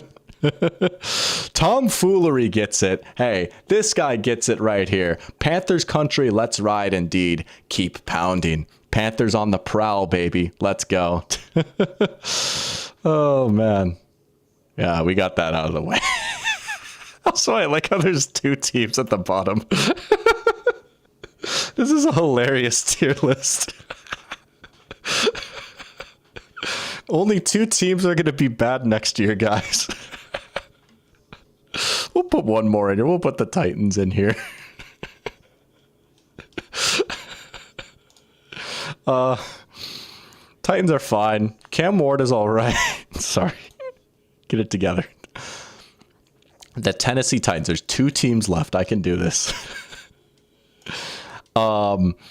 Cam Ward, I think, is an all right pick. Kyler Murray type of prospect. We'll see. They have a lot of work to do on the offensive line still, but also they spent a lot on the offensive line. Some older vets that they brought in, specifically Kevin Zeitler and Dan Moore. What can you do, right? You got to pay the Titans tax. You just have to raise the floor, especially if you're bringing in a rookie quarterback. Like, it just needs to be better. It just needs to be better. They also continue their tradition of, remember that wide receiver that was good 5 years ago? Yeah, he's a Titan now. Tyler Lockett, welcome to the team. Calvin Ridley, still on the team. And then Treylon Burks. Contrary to what Cam Ward says, I do not think they have a top 5 receiver on the team. I do not think they have a top 5 running back on the team. Although Pollard and Spears is honestly a decent backfield pairing. And the defense was quietly not bad last year, right? Even with Snead being kind of a disappointment, Amani Hooker turned in a really nice year at safety. Jeffrey Simmons is still a beast. And Tavondre Sweat turned out to be a pretty good pick for them. So the defense is all right. I don't think they'll win 3 games again, but like maybe 5. I don't know. I'm not super high on the Titans. Yeah, I do have 8 NFC teams and 6 AFC teams making the playoffs. Sorry to throw a wrench in the Panthers rant. Oh no, we're going to kick the Commanders out of the playoffs. Dang it. Good catch. We got to fix the NFC playoff total. And we got to get... Oh no, wait. 6 AFC teams? You mean we got to put the Raiders in the playoffs too? No, I can't believe it.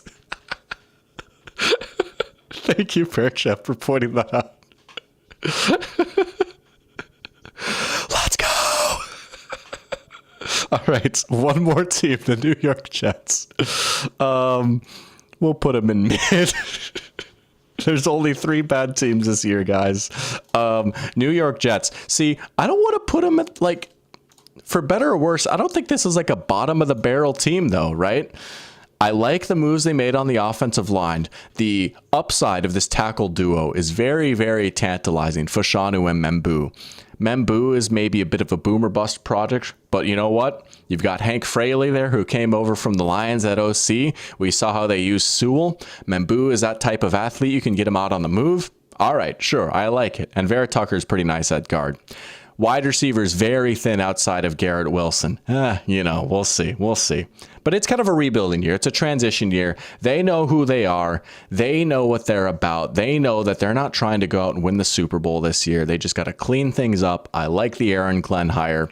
They just got to find out the keepers in this team and then go from there. Find the keepers and go from there. Defense could be in for a bit of a nice bounce back season. They did lose DJ Reed, which is a bummer because he and Sauce were a great duo, and Sauce is coming off a down year himself, but they've still got Sauce. They've still got Quinnen Williams.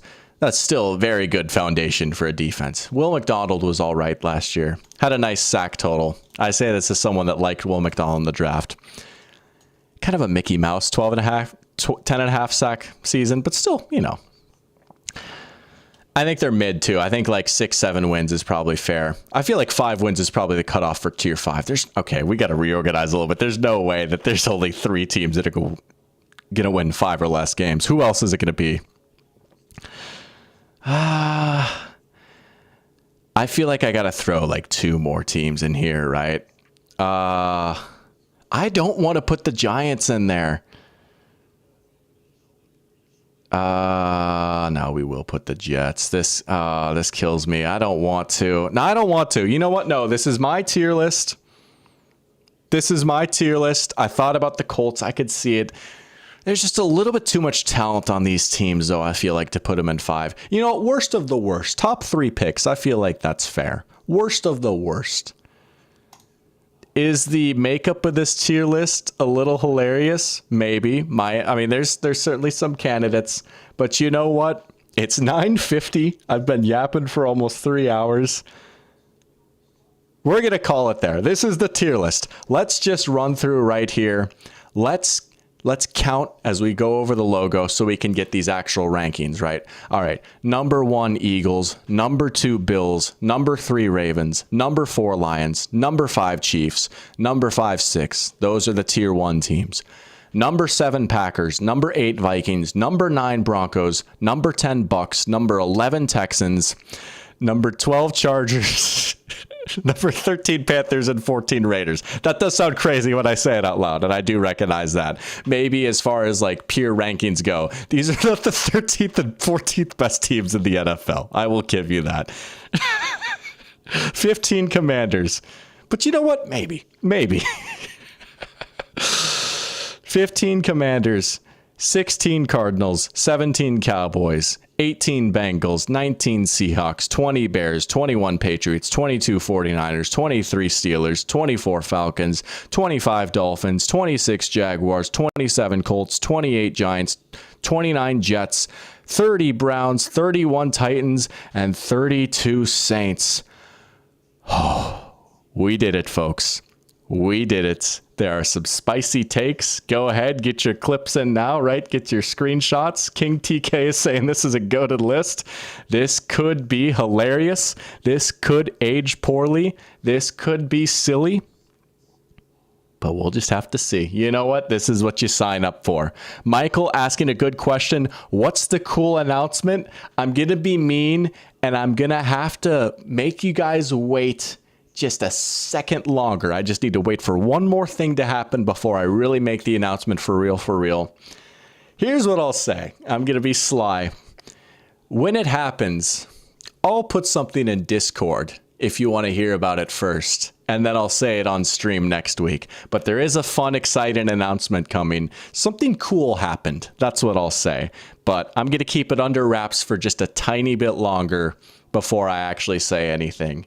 But it will be Discord will hear it first. That's all I'm going to say. There should be a link to Discord in chat here somewhere. Or if you go click my profile or anything, there should be a link tree with the Discord link too. So that's what I will say. If you want to hear it first, it'll be in there. Otherwise, I will say next week. Number 5, 6. But it is 9:53. I desperately need to stand up and stretch out. I had a lot of fun here today, though. A lot of new people in here, which I always appreciate. This was an awesome stream. You guys were awesome. You know, we're about to enter the absolute dog days of the off season here. But you know what? We're going to have some fun while doing it. You guys all have a good night. You guys have a good start to your summer and a good start to your off season. And I hope to see you all next week. Let's do this again next week for the schedule release. We'll be going live for the schedule release next week. Let's have ourselves a time. Y'all have a good night. I appreciate